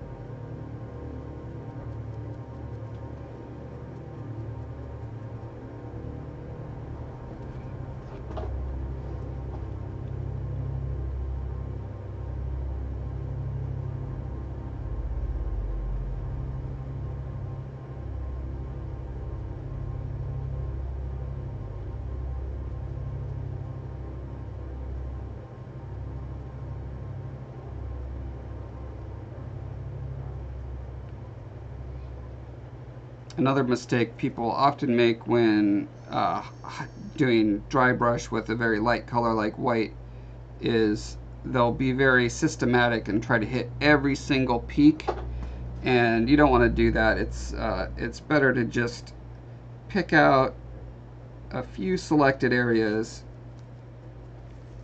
you want to pop. If you do everything, then again it ends up looking more like a graphic drawing than like an actual sculpted thing.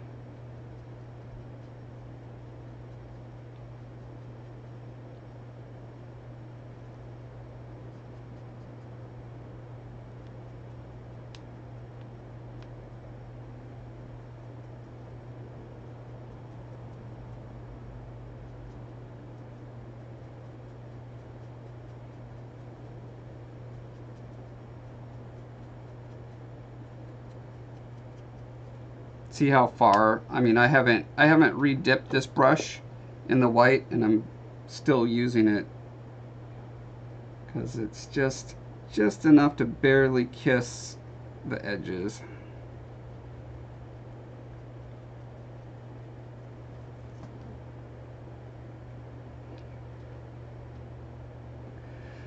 Marlena says, I know, the secret world of painting, LOL. That's why I love when you show us what you are doing. You truly help. Good.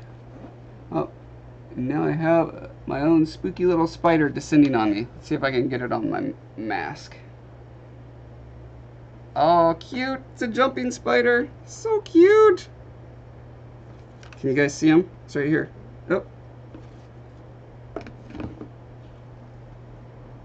Love jumping spiders. Oh, there he goes. Oh, don't get stuck in the paint, little guy. Where are you going? Oh, he keeps accidentally flipping upside down on this weird work surface. Here, grab my finger.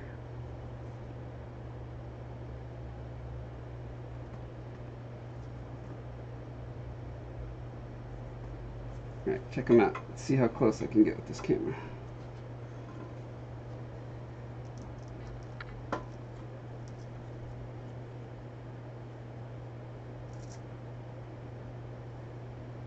This is our guest star of the stream. Alright. Let's see how far he is going to jump.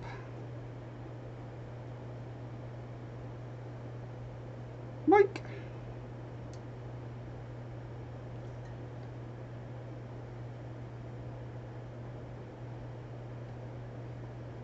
Alright, well, since I can't seem to capture him and put him anywhere safe, it's up to him to survive on my dangerous art table. Survival of the fittest, little guy. Wish you luck.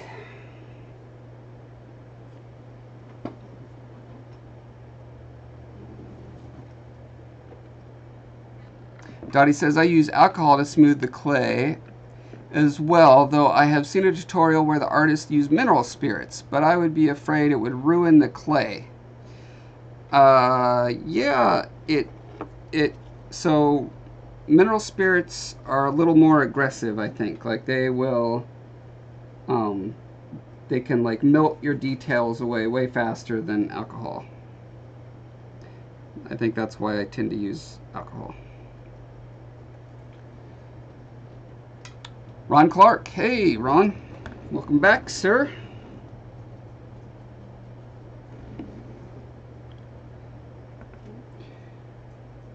God, I love the pattern on this little guy. He's got like almost bumblebee patterns. He's yellow and black with kind of stripy dots over his abdomen.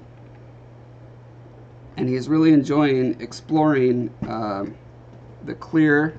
Nope, there he goes. He was exploring all the edges around this. I think he's finding his way off the table now. That's good.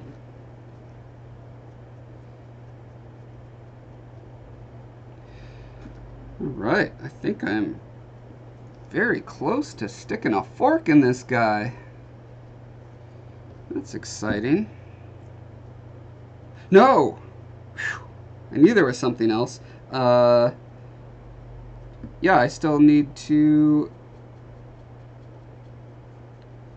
do the shade coat on him, which I can very easily and quickly do now.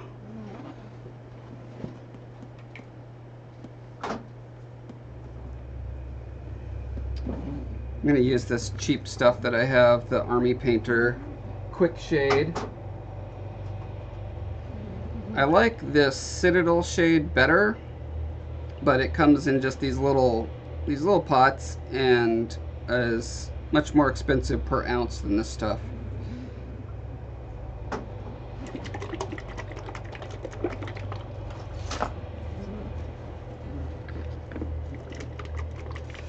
Mordecai says, I have a spider living in my car antenna for months. I don't bother it. It does not bother me. His name is Fred. Excellent.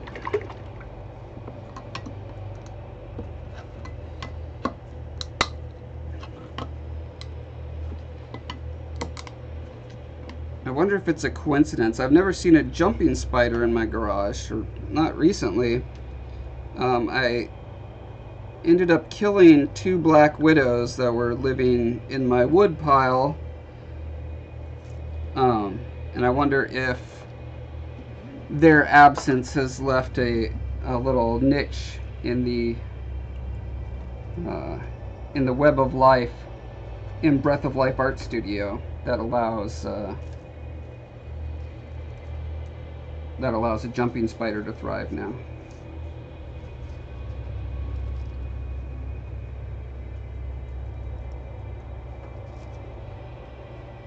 Helen says, I posted on your Facebook page, but it's gone on twice. Sorry for spamming you with my sculpture. Oh, that's fine. Dane. Hey, Dane says, I use mineral spirit and alcohol 50-50 on my monster clay. Works fine. Yeah, monster clay is a little different.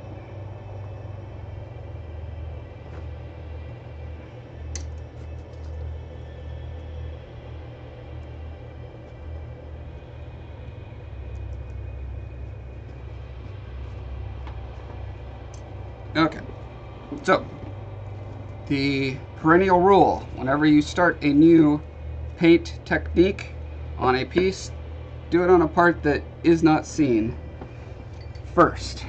Now I believe this, yep, here's my shade brush. I bought a shade brush and a dry brush, specialty brushes from Citadel.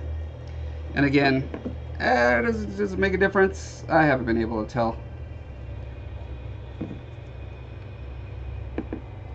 I don't know that it will be very apparent on the back because it's already very dark back here.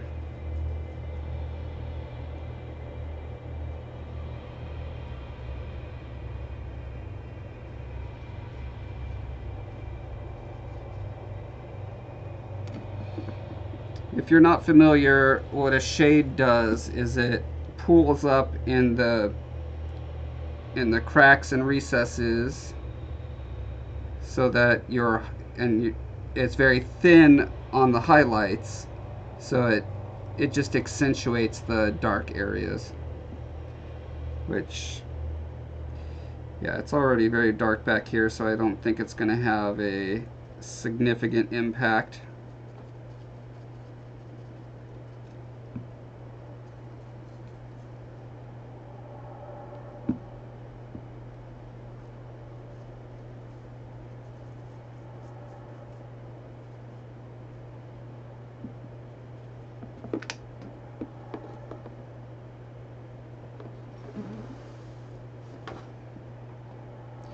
Marlena says, can you also use alcohol to smooth when it's dry, or no? Just sanding, eh? I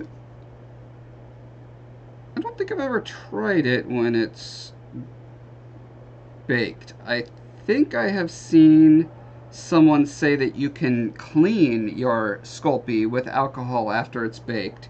Like if you have little bits of fuzz in it, or it's kind of dirty from, you know, just like touching it while you're sculpting it. I'm not sure how well that can work if it's, you know, because if it's baked into, you know, the below the surface at all, it seems like you're not going to be able to clean it off. But I have not tried that yet. I'm going to be doing that for my next polymer clay tutorial series. I'm going to be trying all of these things that I've seen on tutorials over the past year or so, and give you my hot take on them. Helen says, can we have a tutorial on creating bases and mounts for sculpture and how to do those cool half shoulder effects that a lot of sculptors do? Half shoulder. Are you talking about this sort of thing where the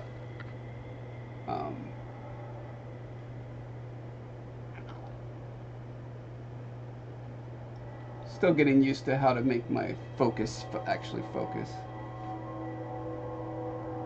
There we go. Are you talking about this thing where there's like part of a shoulder and then it just goes down for the bust?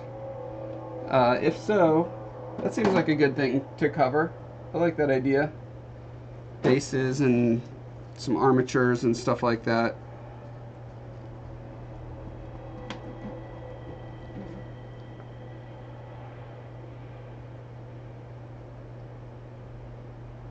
Marlena says, I just put your link in my Discord chat room. Awesome. What is your Discord chat room about? Is it art related?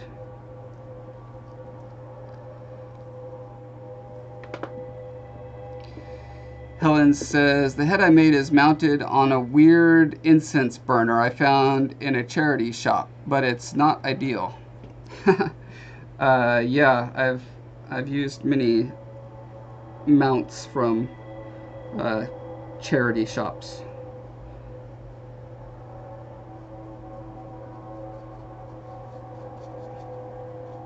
Sometimes I will just find a very interesting mount, you know, and it costs me $1 or $2, and it gives me an idea for what kind of a interesting sculpture could go on something like that. So it can sometimes work the other way. All right, let's see, where do I want to, I'm going to start this at the bottom because it's the darkest there, and so if I want to pull back from this technique, I can do it with relative ease.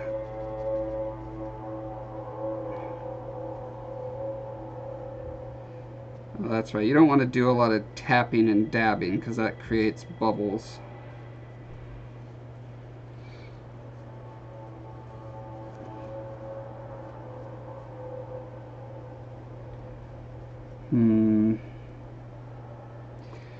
So with the black, because this shade is not actually black, it's, you know, a rich brown, it might not work in these dark black areas. I might need to use my Newland black shade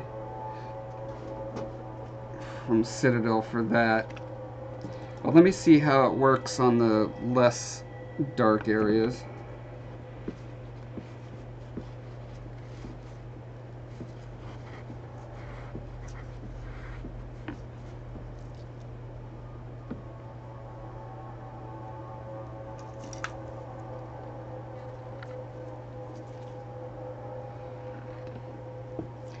Marlena says it's a voice chat. It's about everything. Lots of artists in here. Cool. Anderson Celino says, Dot. Hi, Anderson Celino. Thanks for stopping by.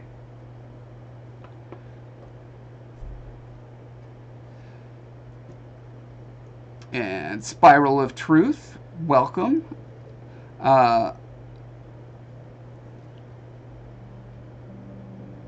Mordecai apparently has to go to work.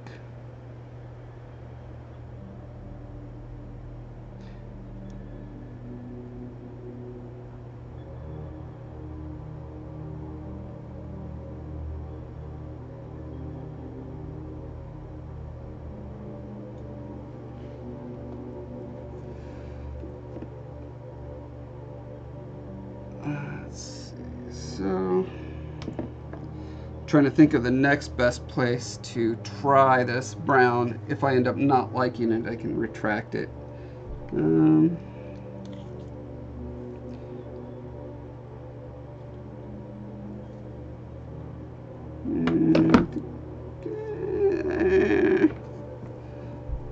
I'll try this side of the horn.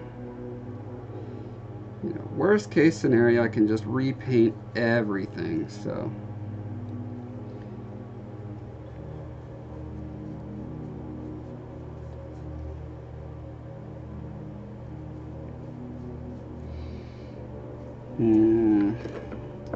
So it's definitely giving it more of that, a warmer woody tone, which I don't think's bad. Let me grab the concept art again.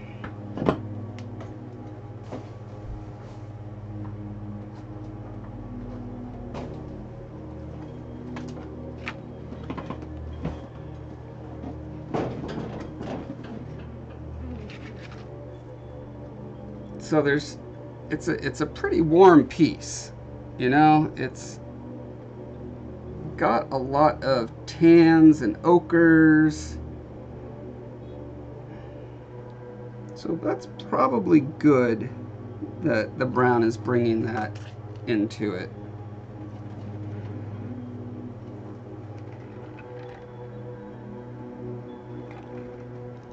Spiral of Truth says, hello, some pretty awesome work you got going on here. Very cool to watch it live.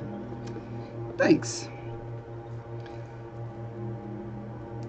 Marlena says, okay, so when you have to repaint, do you do another base coat or just paint straight over what you want to change? It depends on how radical the change I need to make is. If it's just kind of a tone shift, then I'll usually just go over what's already there. If it's something like, oh crap, it's, you know, it's blue and I need it to be orange, then yeah, I need to just rebase out the whole thing. But that doesn't happen very often.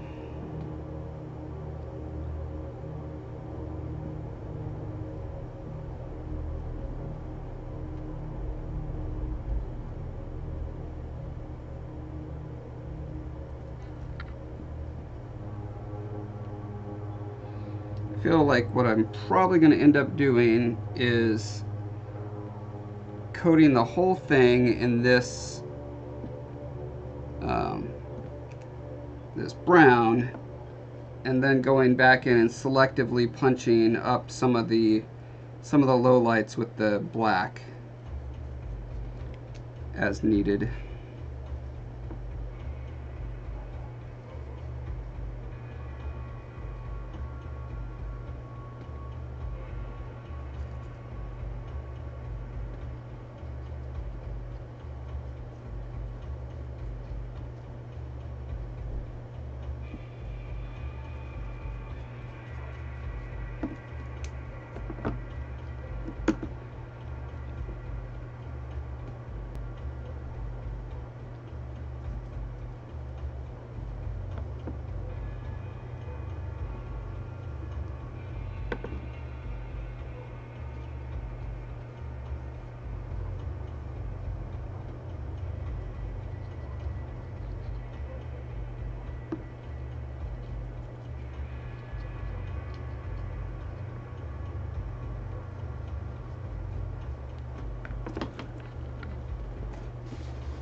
Okay, now I'm just gonna dab off the highlights.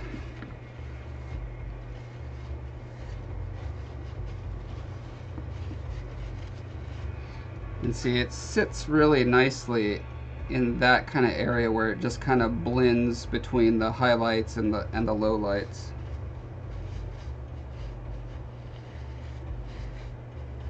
There's already an awful lot of interest, lines, shapes, forms, so I don't feel like I need to accentuate every I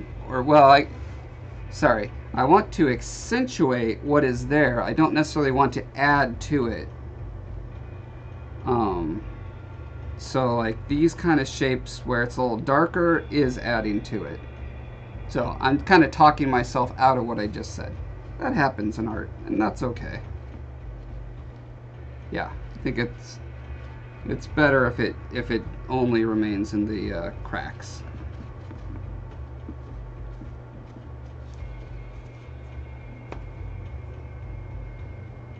But I probably want it to be pretty thick around the really dark areas where it's kind of fading out into the lighter spots.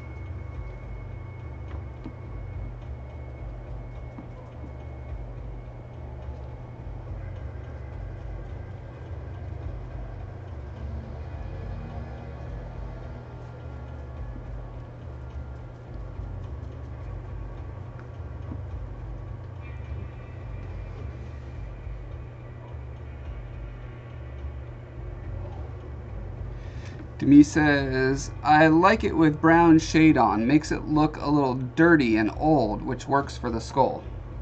Yep, definitely. It pulls the tones that I have in the rust spots, like there, and blending is not the right word. Maybe blending is the right word. It does something where it kind of marries the whitish grayish portion and the rusty spots.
Bitgreen says, with the talk of head bust mounts, I've finally known what to do with these metal scraps I've been saving. Thank you, livestream. You're going to use them for head mounts? For bust mounts?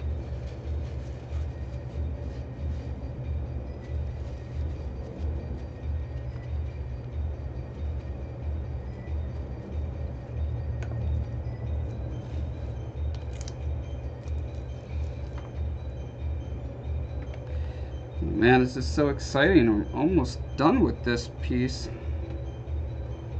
That is 2 out of 3 done. I think I'll definitely finish it before this stream is over.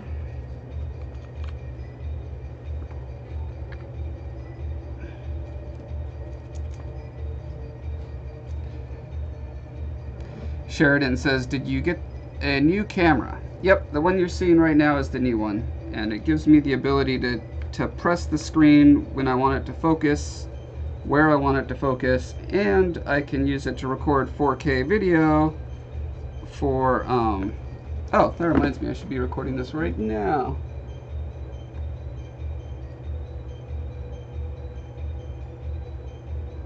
Oh, except the battery's about to die.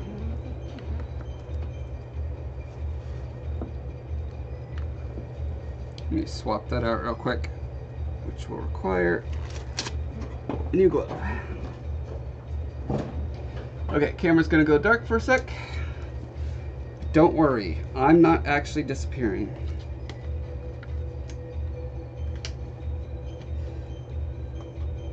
Sheridan says, I just remember your post about wanting a point and shoot, but I wasn't sure if you had gotten one yet.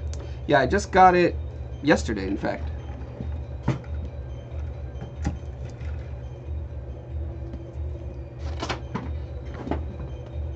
Or, no, yesterday was Saturday. I got it Friday.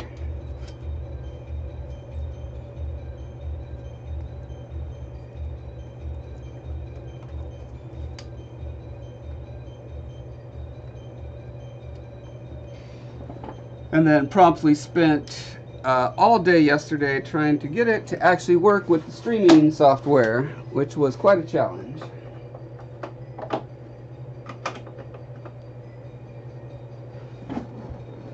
Alright, we're back and recording. Yes. So, if I'm right, this is the greatest thing ever because, well, not quite the greatest, but close to the greatest. I can actually record while I'm streaming. So I've got my SD card in the camera that is getting this footage so that I can put this footage into my tutorials. What makes it not quite greatest is that I can't get it to be 4K recording. I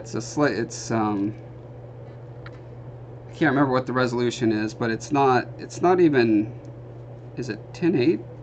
It's not even 1080. It's something weird. Anyway, it's way better than just like re-downloading my stream and using that footage, because that's just compressed all to heck. To heck, I say.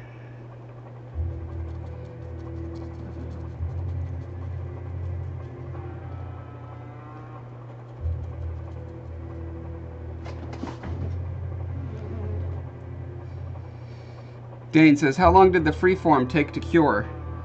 It gets to the point where you can work around it and on top of it within about 4 or 5 hours, but it's really a good 24 hours before it's like done.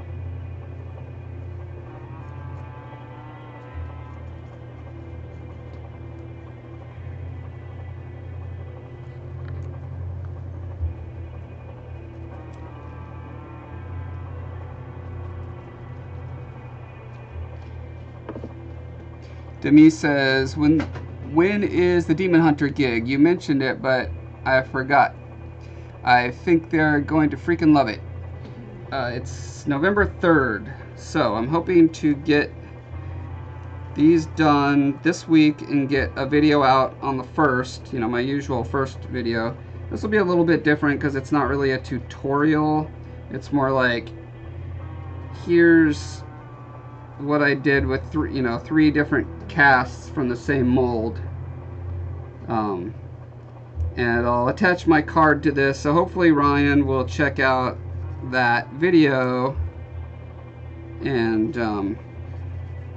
be like, yeah man, we should do a limited run of 50 of these, and I'll promote it through my my band page or something. That'd be cool. Trying to find cross-promotional opportunities with places and people that I'm enthusiastic about.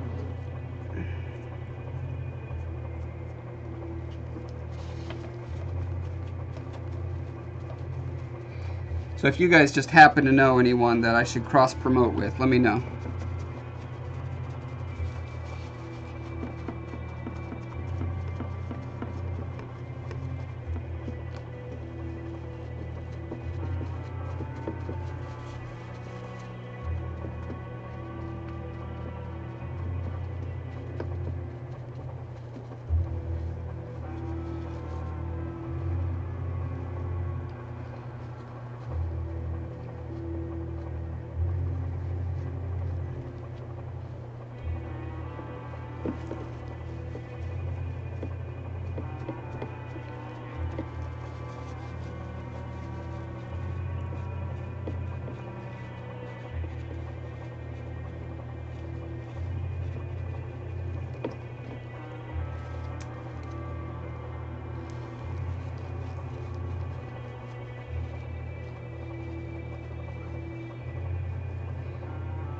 Alright, I think that's looking pretty good. I think I will definitely go in with black. So after this is set up, I'm going to go in with black and hit some of the darker recesses that this brown's not quite cutting it with.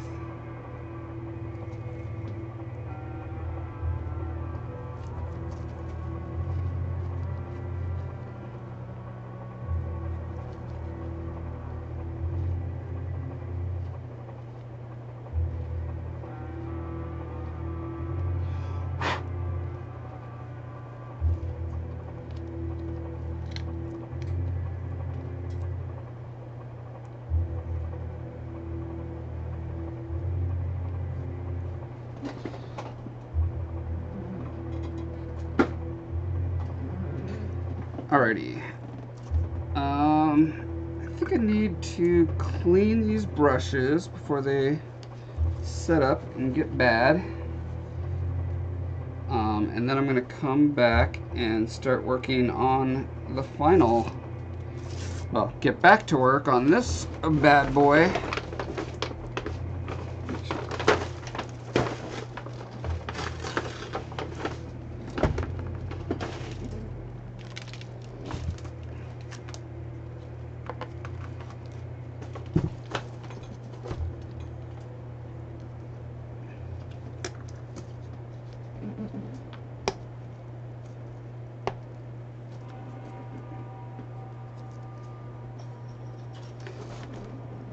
Let's...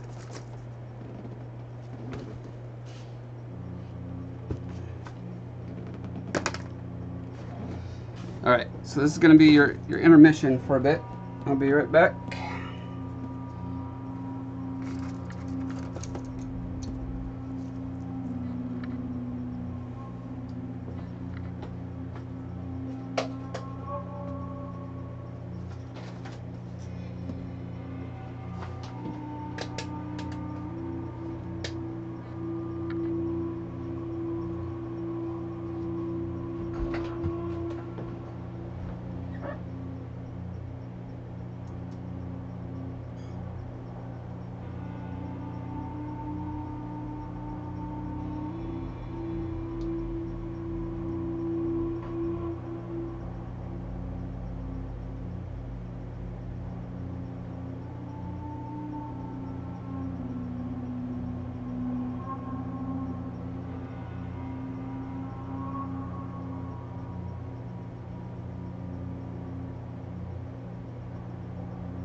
So apparently this stuff needs to be washed with something besides soap and water. Let's find out what it is.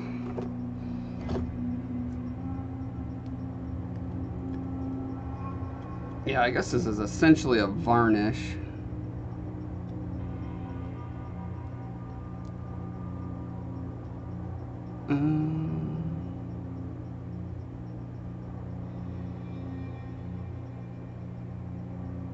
Use mineral turpentine to clean your brushes, as well as a thinner. I hate all the different random names for stuff. Mineral turpentine. Is that the same as odorless mineral spirits? It depends on what country you're in and what region you're in and blah blah blah.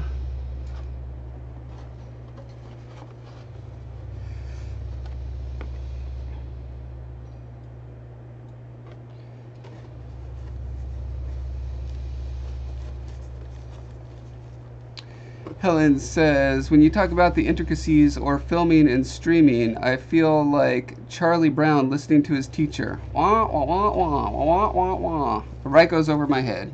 Old lady Luddite here. You know what's scary is I'm practically an old lady Luddite myself.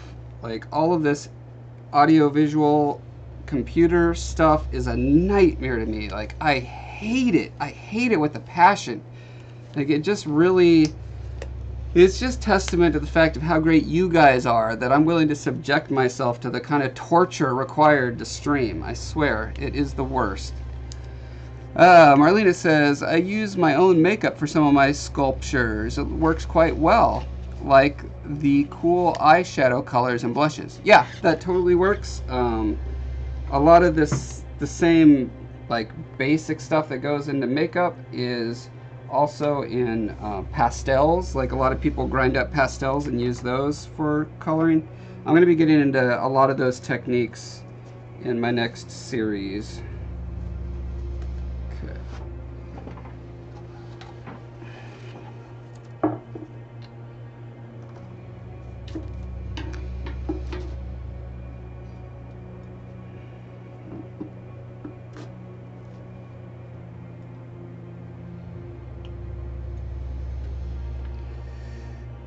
Let's see. Demi says, I gloss it after to keep it from rubbing off.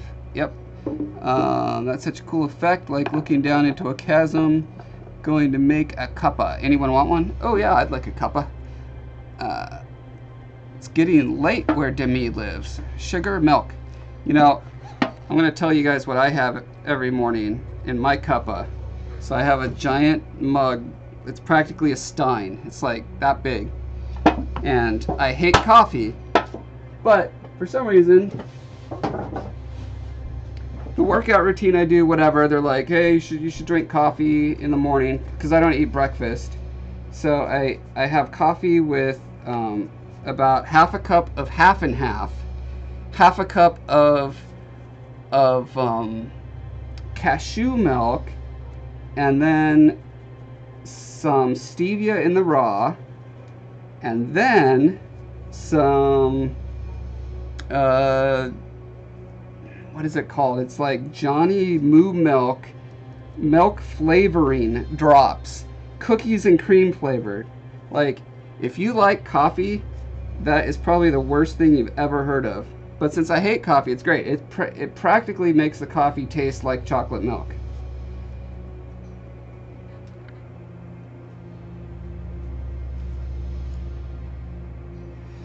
Helen says, probably white spirits then.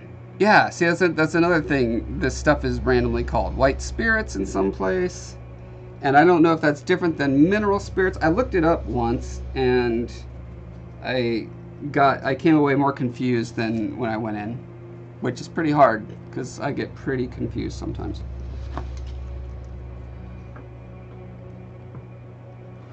And Amy's back. I knew it. I called it. Did you have a good lunch, Amy?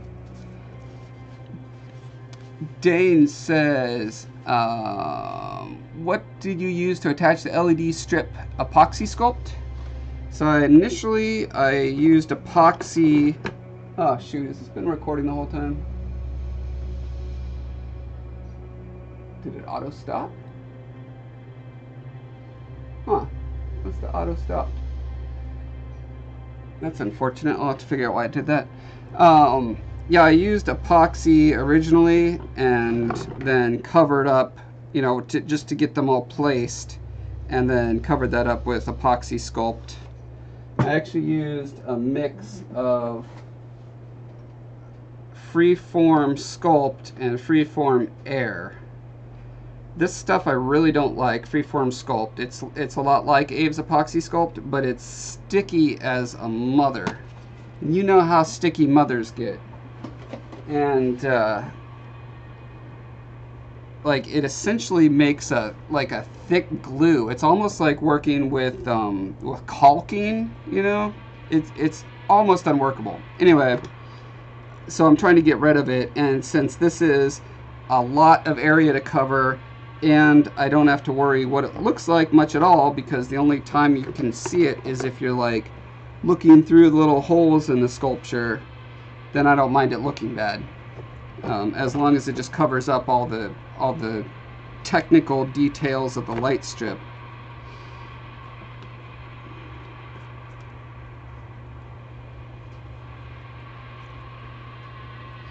Demise says, that's a complicated cup of coffee. Just a dash of milk for me. Yeah, that's the way normal people do it. Andy says, Super Sculpey Medium is the next lower firmness, but it's the same price as Super Sculpey Firm.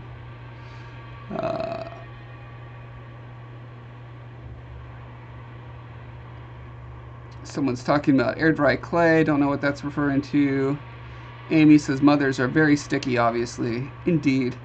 There's a guy who uses screen printing inks and kaolin clay, but the price of a pound of homemade would be about the same as buying it. Huh. That's interesting. So I think the first thing, well, the next thing I need to do on this is get these pieces cemented together, because it's ridiculous that they're still in 3 pieces. Ridiculous, I say. So that is a job for epoxy.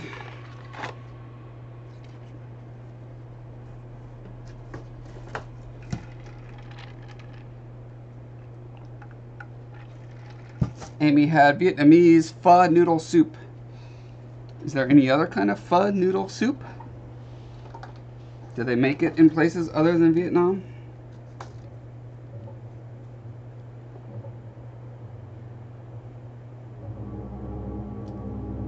Dane says, yes, I know I have a sticky mother-in-law.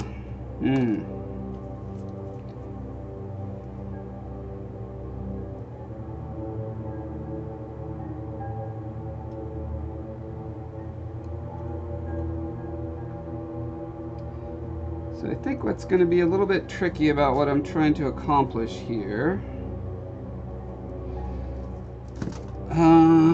is that I need the pieces to fit together perfectly while they're set down on here, but there's a little bit of wiggle in there, and so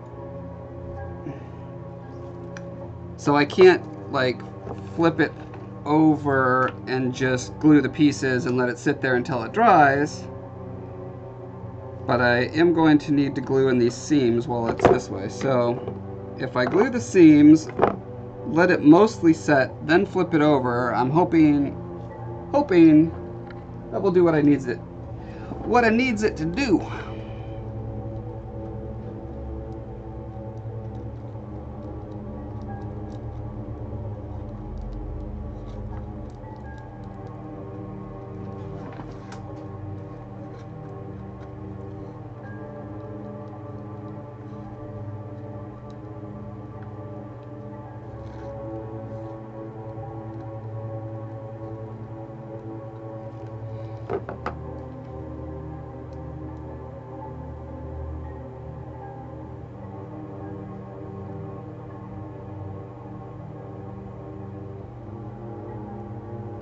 Not worried about getting it super completely bonded in this pass. I just want to make sure that it's enough to hold, so when I flip it over again, then I could strengthen it, as long as it holds together for the first batch.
So, since this is 5-minute epoxy, I'm thinking I can just kind of hold it in this general position for about 3 or 4 minutes until it's not just going to drip everywhere when I flip it. In theory, I can just hold it in place.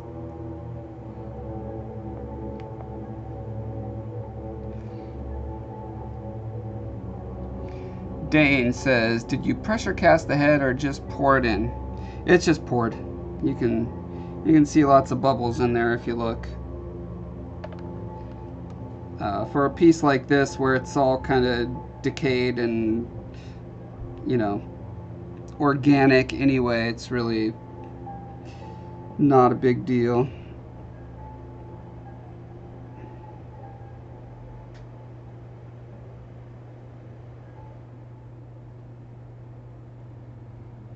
Helen says, what about Fimo Prof? Is that any firmer? I assume there's something called Fimo Professional. Is that what you're referring to? I have gone and got a pack of just about everything, all the brands that are out there right now, and I'll be doing a little compare and contrast. Like, over the past 10 years, I've gravitated to pretty much only using Super Sculpey Firm, so I'm really not up to date on what the best stuff for various applications is right now. So I need to get to that point before I do my next tutorial. Well, that'll be part of my next tutorial on intermediate polymer clays, because if you're going to get intermediate, you should probably know what all's out there.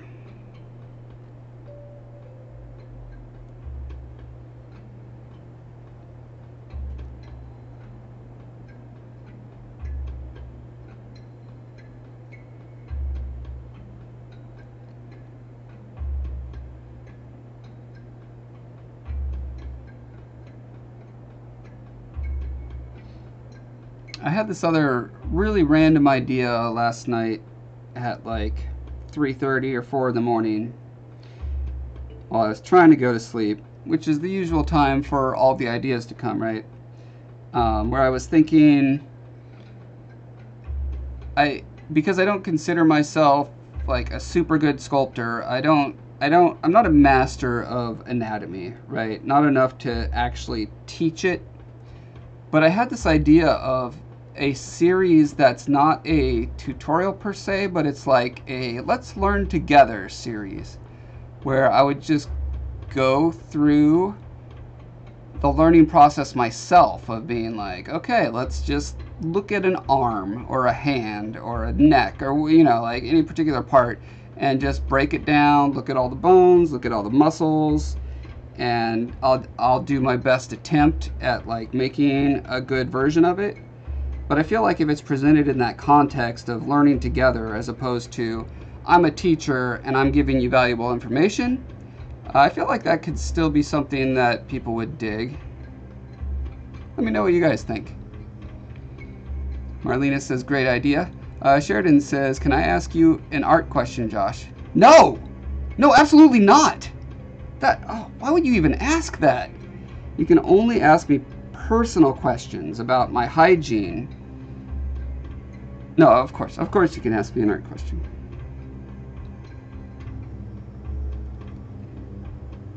Okay, I'm confident this isn't going to drip everywhere now.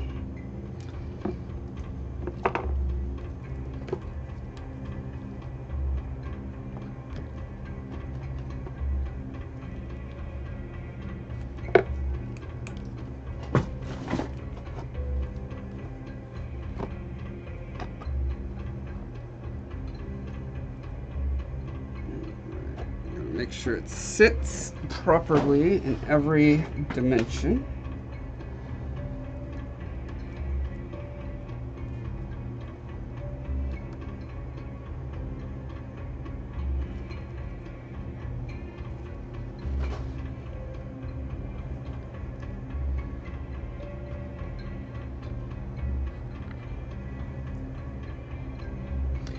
Helen says, oh, that's a brilliant idea. Amy says, sounds fun. I'd watch it. Marlena says, you did your hand and arm really good. That one where it's coming out of the vase on dude's head. Dottie says, I would definitely watch that. Okay, good. I'm glad I had that idea then. I will think about how to develop that further.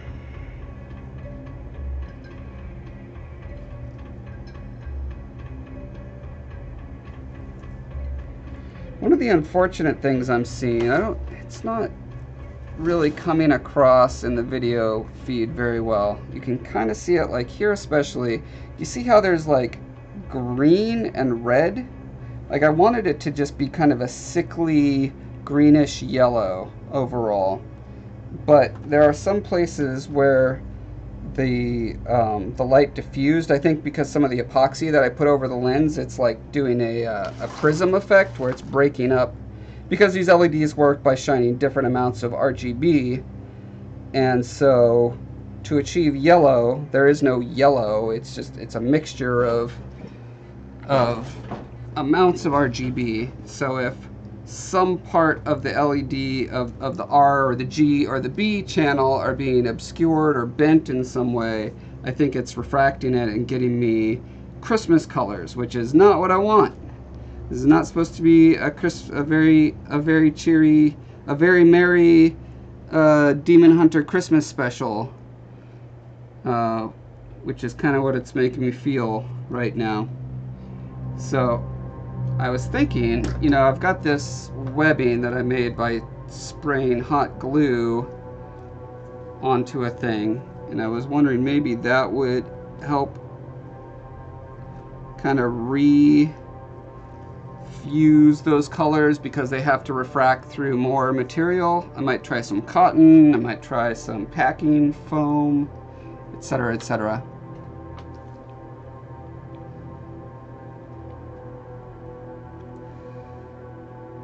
Marlena says, you could even do a live stream where some of us can go in with you and do it together, like Hangouts or whatever. Maybe. That's a good thing to think about.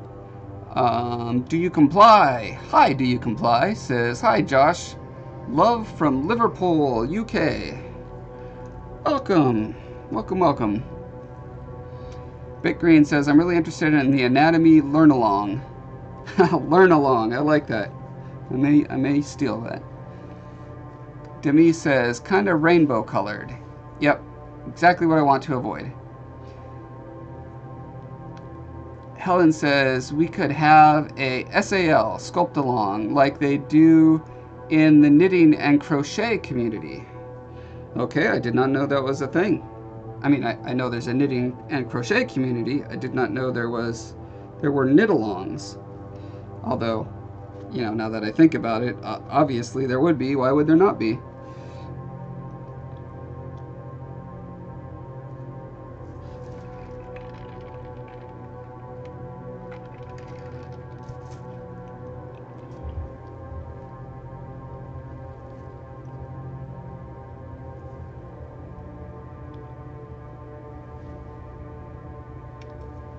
All right. Still feels a little flimsy. So some of the stuff I was going to do was add some bugs. I thought it'd be cool to have a spider crawling out of this hole here, being like, hey, what's up? And additionally have where'd they go?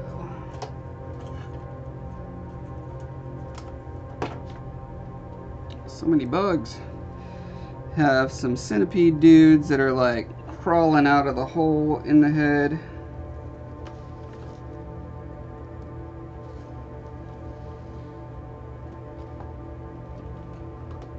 And additionally, you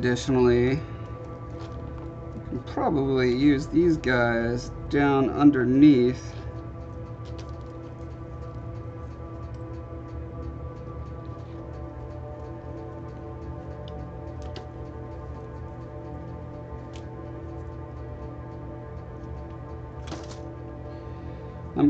I'm going to, so these ones were cast out of hot glue for that hot glue tutorial, but I'm going to try casting some in resin and see how well I can pose those guys.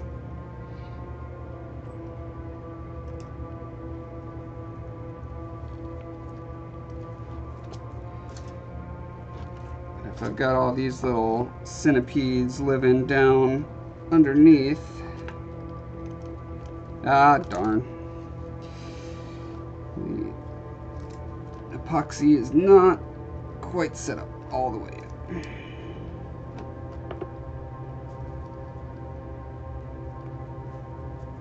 Which means I really shouldn't have these guys gumming up the works down there.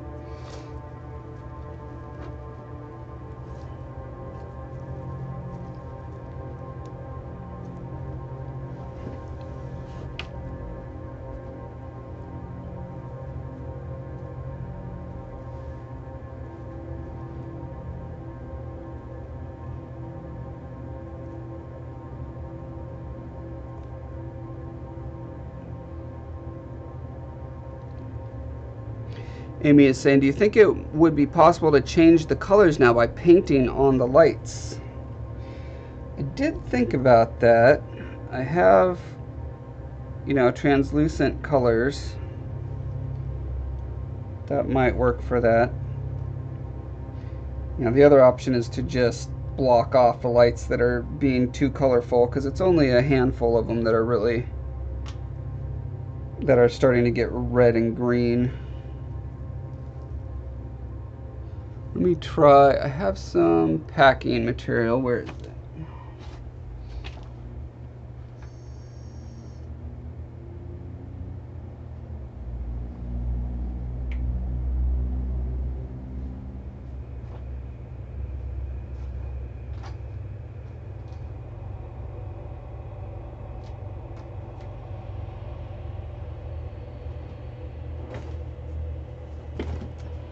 You know what, I think I may have actually thrown my packing material away like last week, because it was just sitting around for years, and I was like, well, I guess I'm never going to use it or need it again.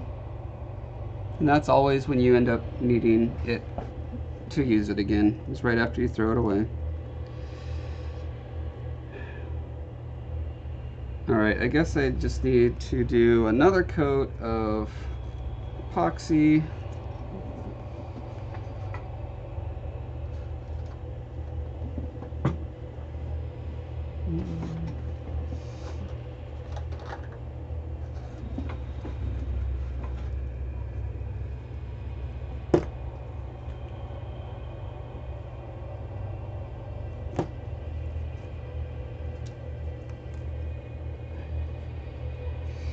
Helen says that 5-minute epoxy doesn't do what it says on the tin.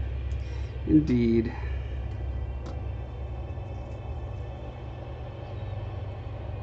It must mean, metaphorically speaking, 5 minutes.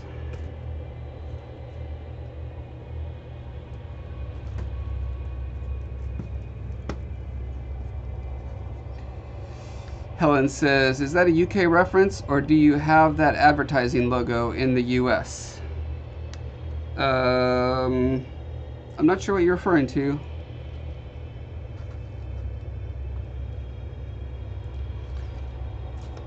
This is what I have. It says, setting 5-minute time. Setting time, 5 minutes.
One thing I learned about this epoxy stuff recently, well, relearned, I knew it a long time ago and then promptly forgot it, is that you can thin it with alcohol, denatured alcohol.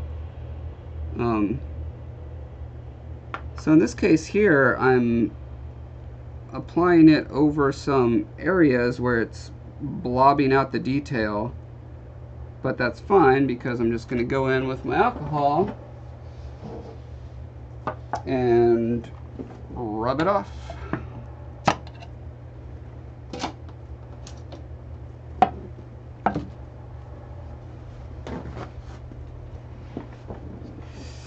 Helen says, is an advertisement logo for some products in the UK. Something that says 5 minutes or something like that.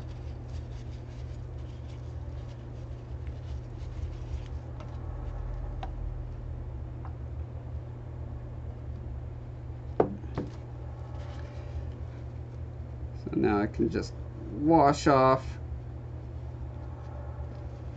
the parts where the epoxy covered the details. And hopefully that's just pushing it down into the cracks between the two pieces.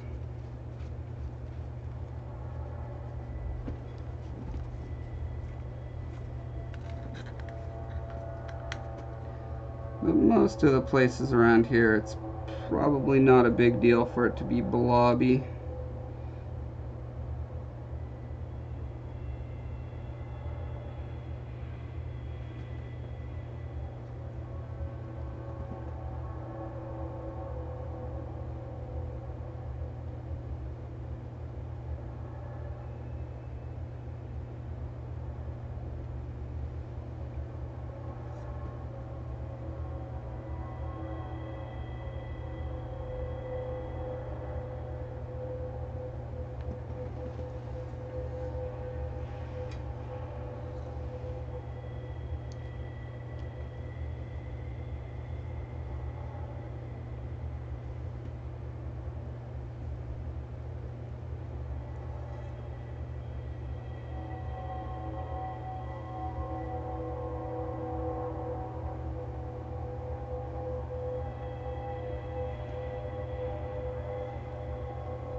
Amy says, I think I probably heard something like that, but we don't usually say tin, and most things aren't in tins.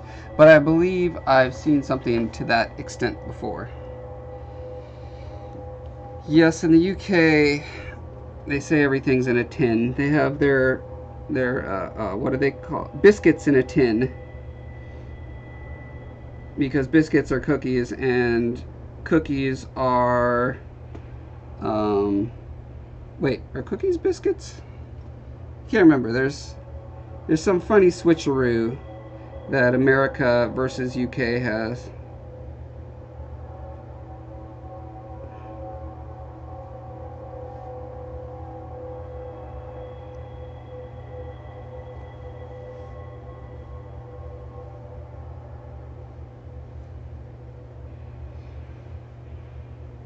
Like for them, chips are French fries, and chips, our version of chips for them are crisps.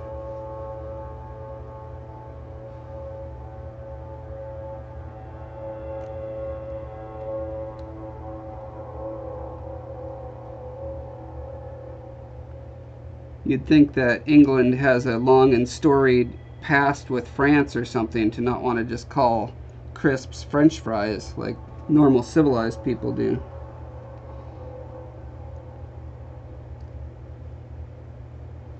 That was a joke, you guys.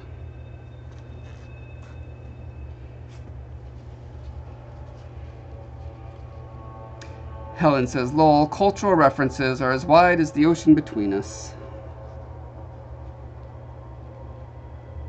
Although LOL, that still reads across boundaries, doesn't it? Across the pond, as they say. Amy says it's a side effect of the Revolutionary War. Do you comply says, is it me or is anyone else wanting for the spider to move?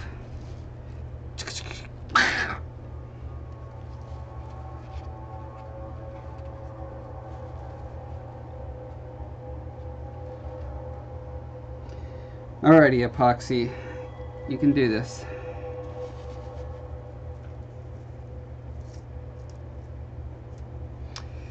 Helen says, cookies are biscuits and biscuits are scones. Ah, yes, scones.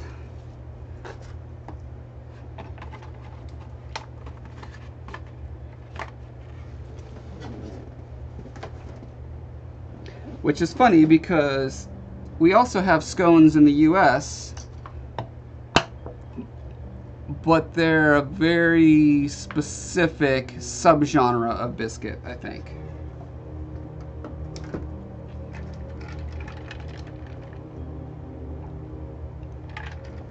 Amy says, aren't biscuits more like crackers? Though we usually call English biscuits biscuits, I think. Scones are slightly different, I believe. Bit Green says, I'm mixing epoxy sculpt. Is there a preferred temperature for the water I want to smooth it? Still new to the material. I always like warm just because my fingers get cold otherwise. I don't think it makes a difference when it comes to smoothing it. Although, I will say, if you have 20 bucks or whatever, get this stuff. Safety solvent.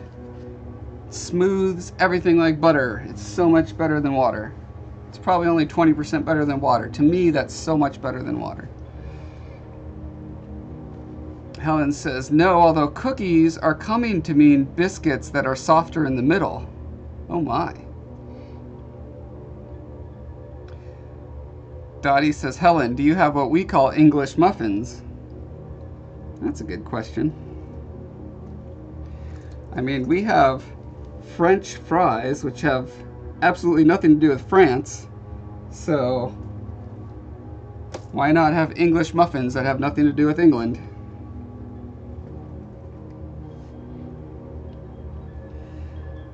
Well, maybe while this is setting up, I can mix more stuff to go down in there. Well, do I want to put stuff in there still? I'm yet undecided because I don't know how much I want to diffuse the stuff down there. Oh yeah, cotton. Do I have cotton balls? I feel like I had cotton balls at some point. One moment.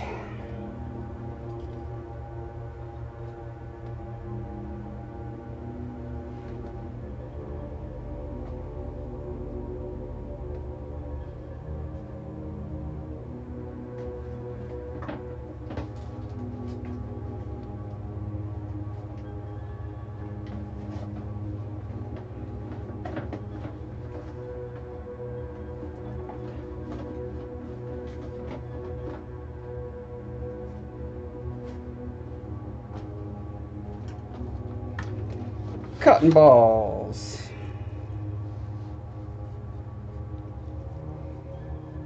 As a diffusing agent, how do they fare?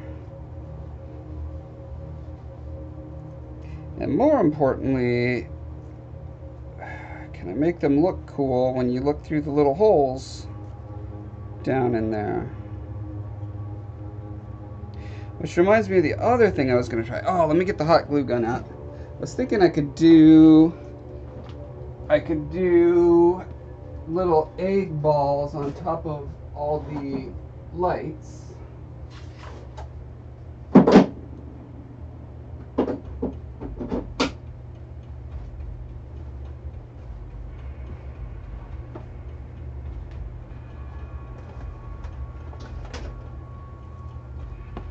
But that may end up getting me in more trouble because that could do more of the diffusing thing that I'm not happy about. I'm still not certain what's causing the diffusing thing.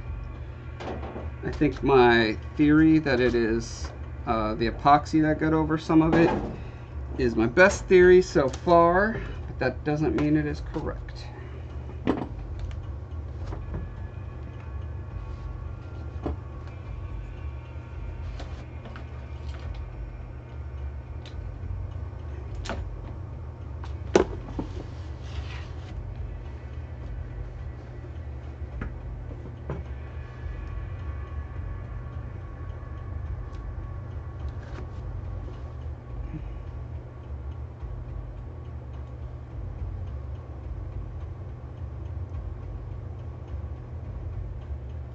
Amy says, reminds me of when I went to China and got Californian beef noodles, which are not the least Californian.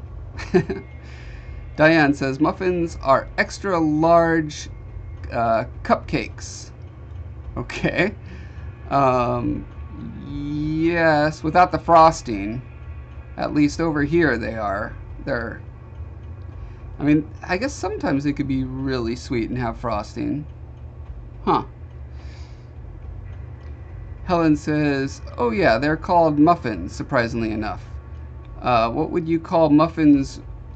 What you would call muffins, we would call cake. Amy says, I have no idea what the difference between muffins and cupcakes are, especially when there's chocolate muffins. What's the temp and humidity in your workshop? That can impact the cure rate on your epoxy. It's fairly dry and fairly warm. I have a pretty big heater going here. I'm actually starting to feel a little too warm. I'm getting ready to shut it off. Which I think those speed up the rate, if anything. DJ says English muffins were invented in New York. Oh my. Well, I guess New York is technically New England. So, English muffins? Although then they should be called New English muffins. DJ says, US version of English muffins are based off the UK ones, just not sweet. Helen Lewis says they are part of the crumpet, pinkolet, and farl family, which are risen and savory. I've never heard of a picolet nor a farl. Those are extremely British sounding words and hilarious. Diane says, we also have rock cakes in the US that have nothing to do with rocks. Unlike the blood pudding, which does have to do with blood.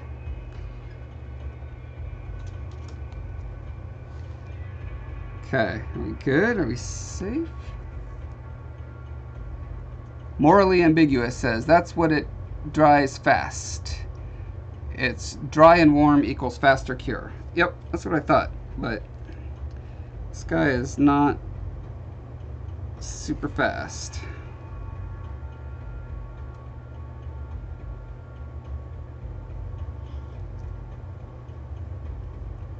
Oh, you know, I could just use hot glue. For crying out loud, why haven't I been using hot glue?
Morally ambiguous says, we have spotted dick, which is good.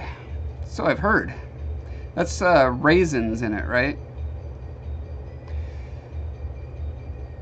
I'm actually working on a mask/helmet right now using Magic Sculpt. Cool. I want to see it. Post a picture on one of my social medias down below. DJ says, cake versus muffin in the US is the baking method. Combination of fats, flour, and sugar, and how you bring them together. Oh, really? Morally Ambiguous says, it's effectively epoxy putty. Smells strangely of almonds or peanuts for some strange reason. Huh. Magic Sculpt. Yes, I have used it. It smells fruity to me. It smells, but rank. Like, it smells like when you give your baby fruit puree and then they poop. That's what it smells like.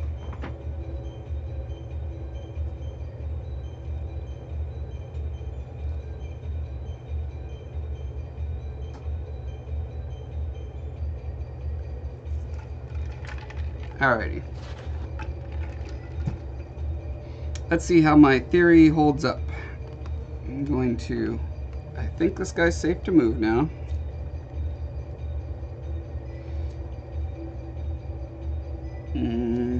Put him on a flattish surface.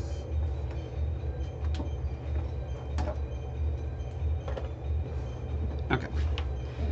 So, this guy in particular is getting too red blue.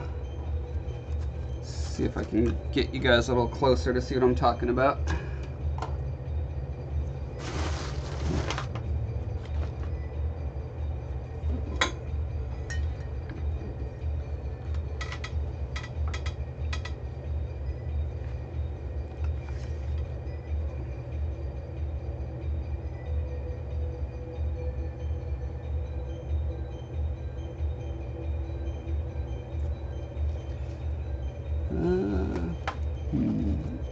Still not reading on the camera well.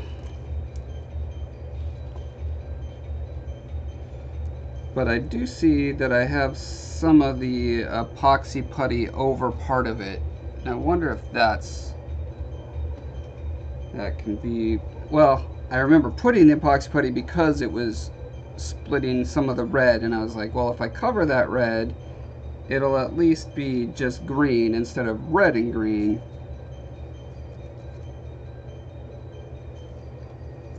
What happens if I change the color real quick?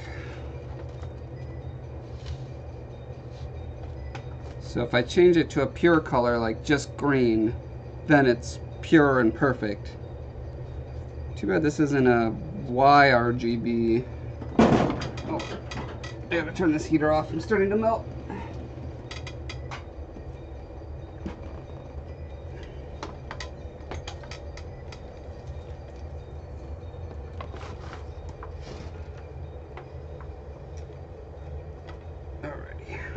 What happens if I move over here?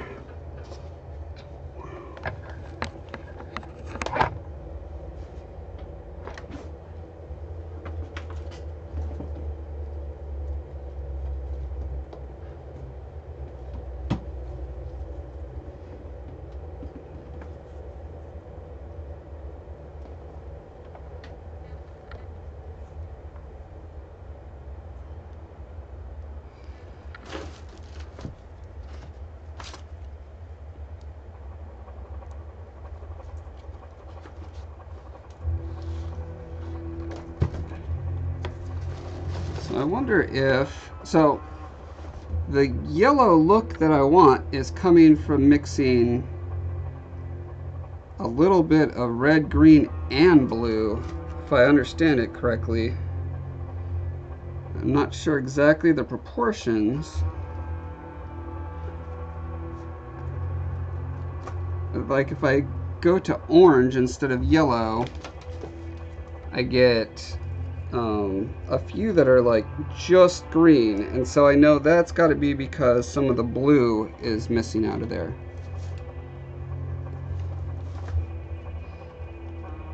Well, you know what can't hurt is to just put some blobs on here and see what happens. So you can always just peel them off.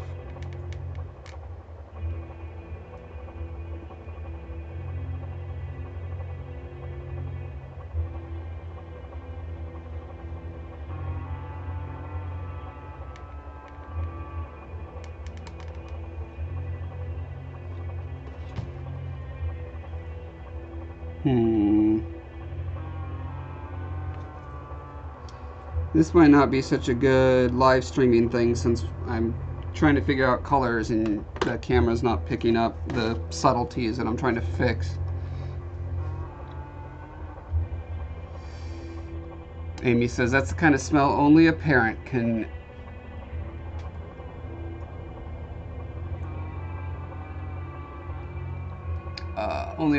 create. Well, I didn't create it. The baby created it. I can identify it. Helen says, what about using some gel film, like lighting gels? Yeah, I have some red. I don't have any yellow that I know of.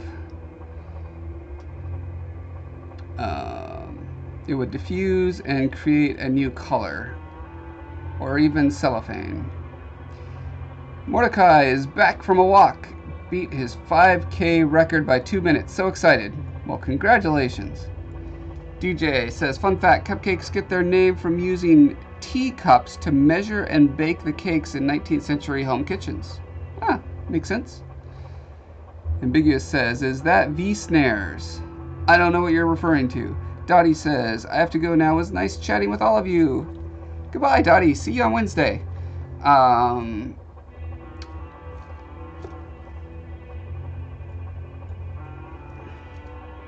Yeah, I'm just now seeing we've been going 3 hours and 15 minutes, and the thing I got to do now is just a bunch of experimenting with color that is not reading on the camera, so I think it's a good time to call it quits. Anyway, I mean, once Dottie's gone, what is the point of continuing regardless, right? So, yeah, I'll call it quits for now, and we'll definitely see you guys Wednesday. At that point, boy, I sure hope this guy is pretty much done. I'll probably be doing final touches, fingers crossed. If not, then I'll be really stressed out. But either way, I can stream.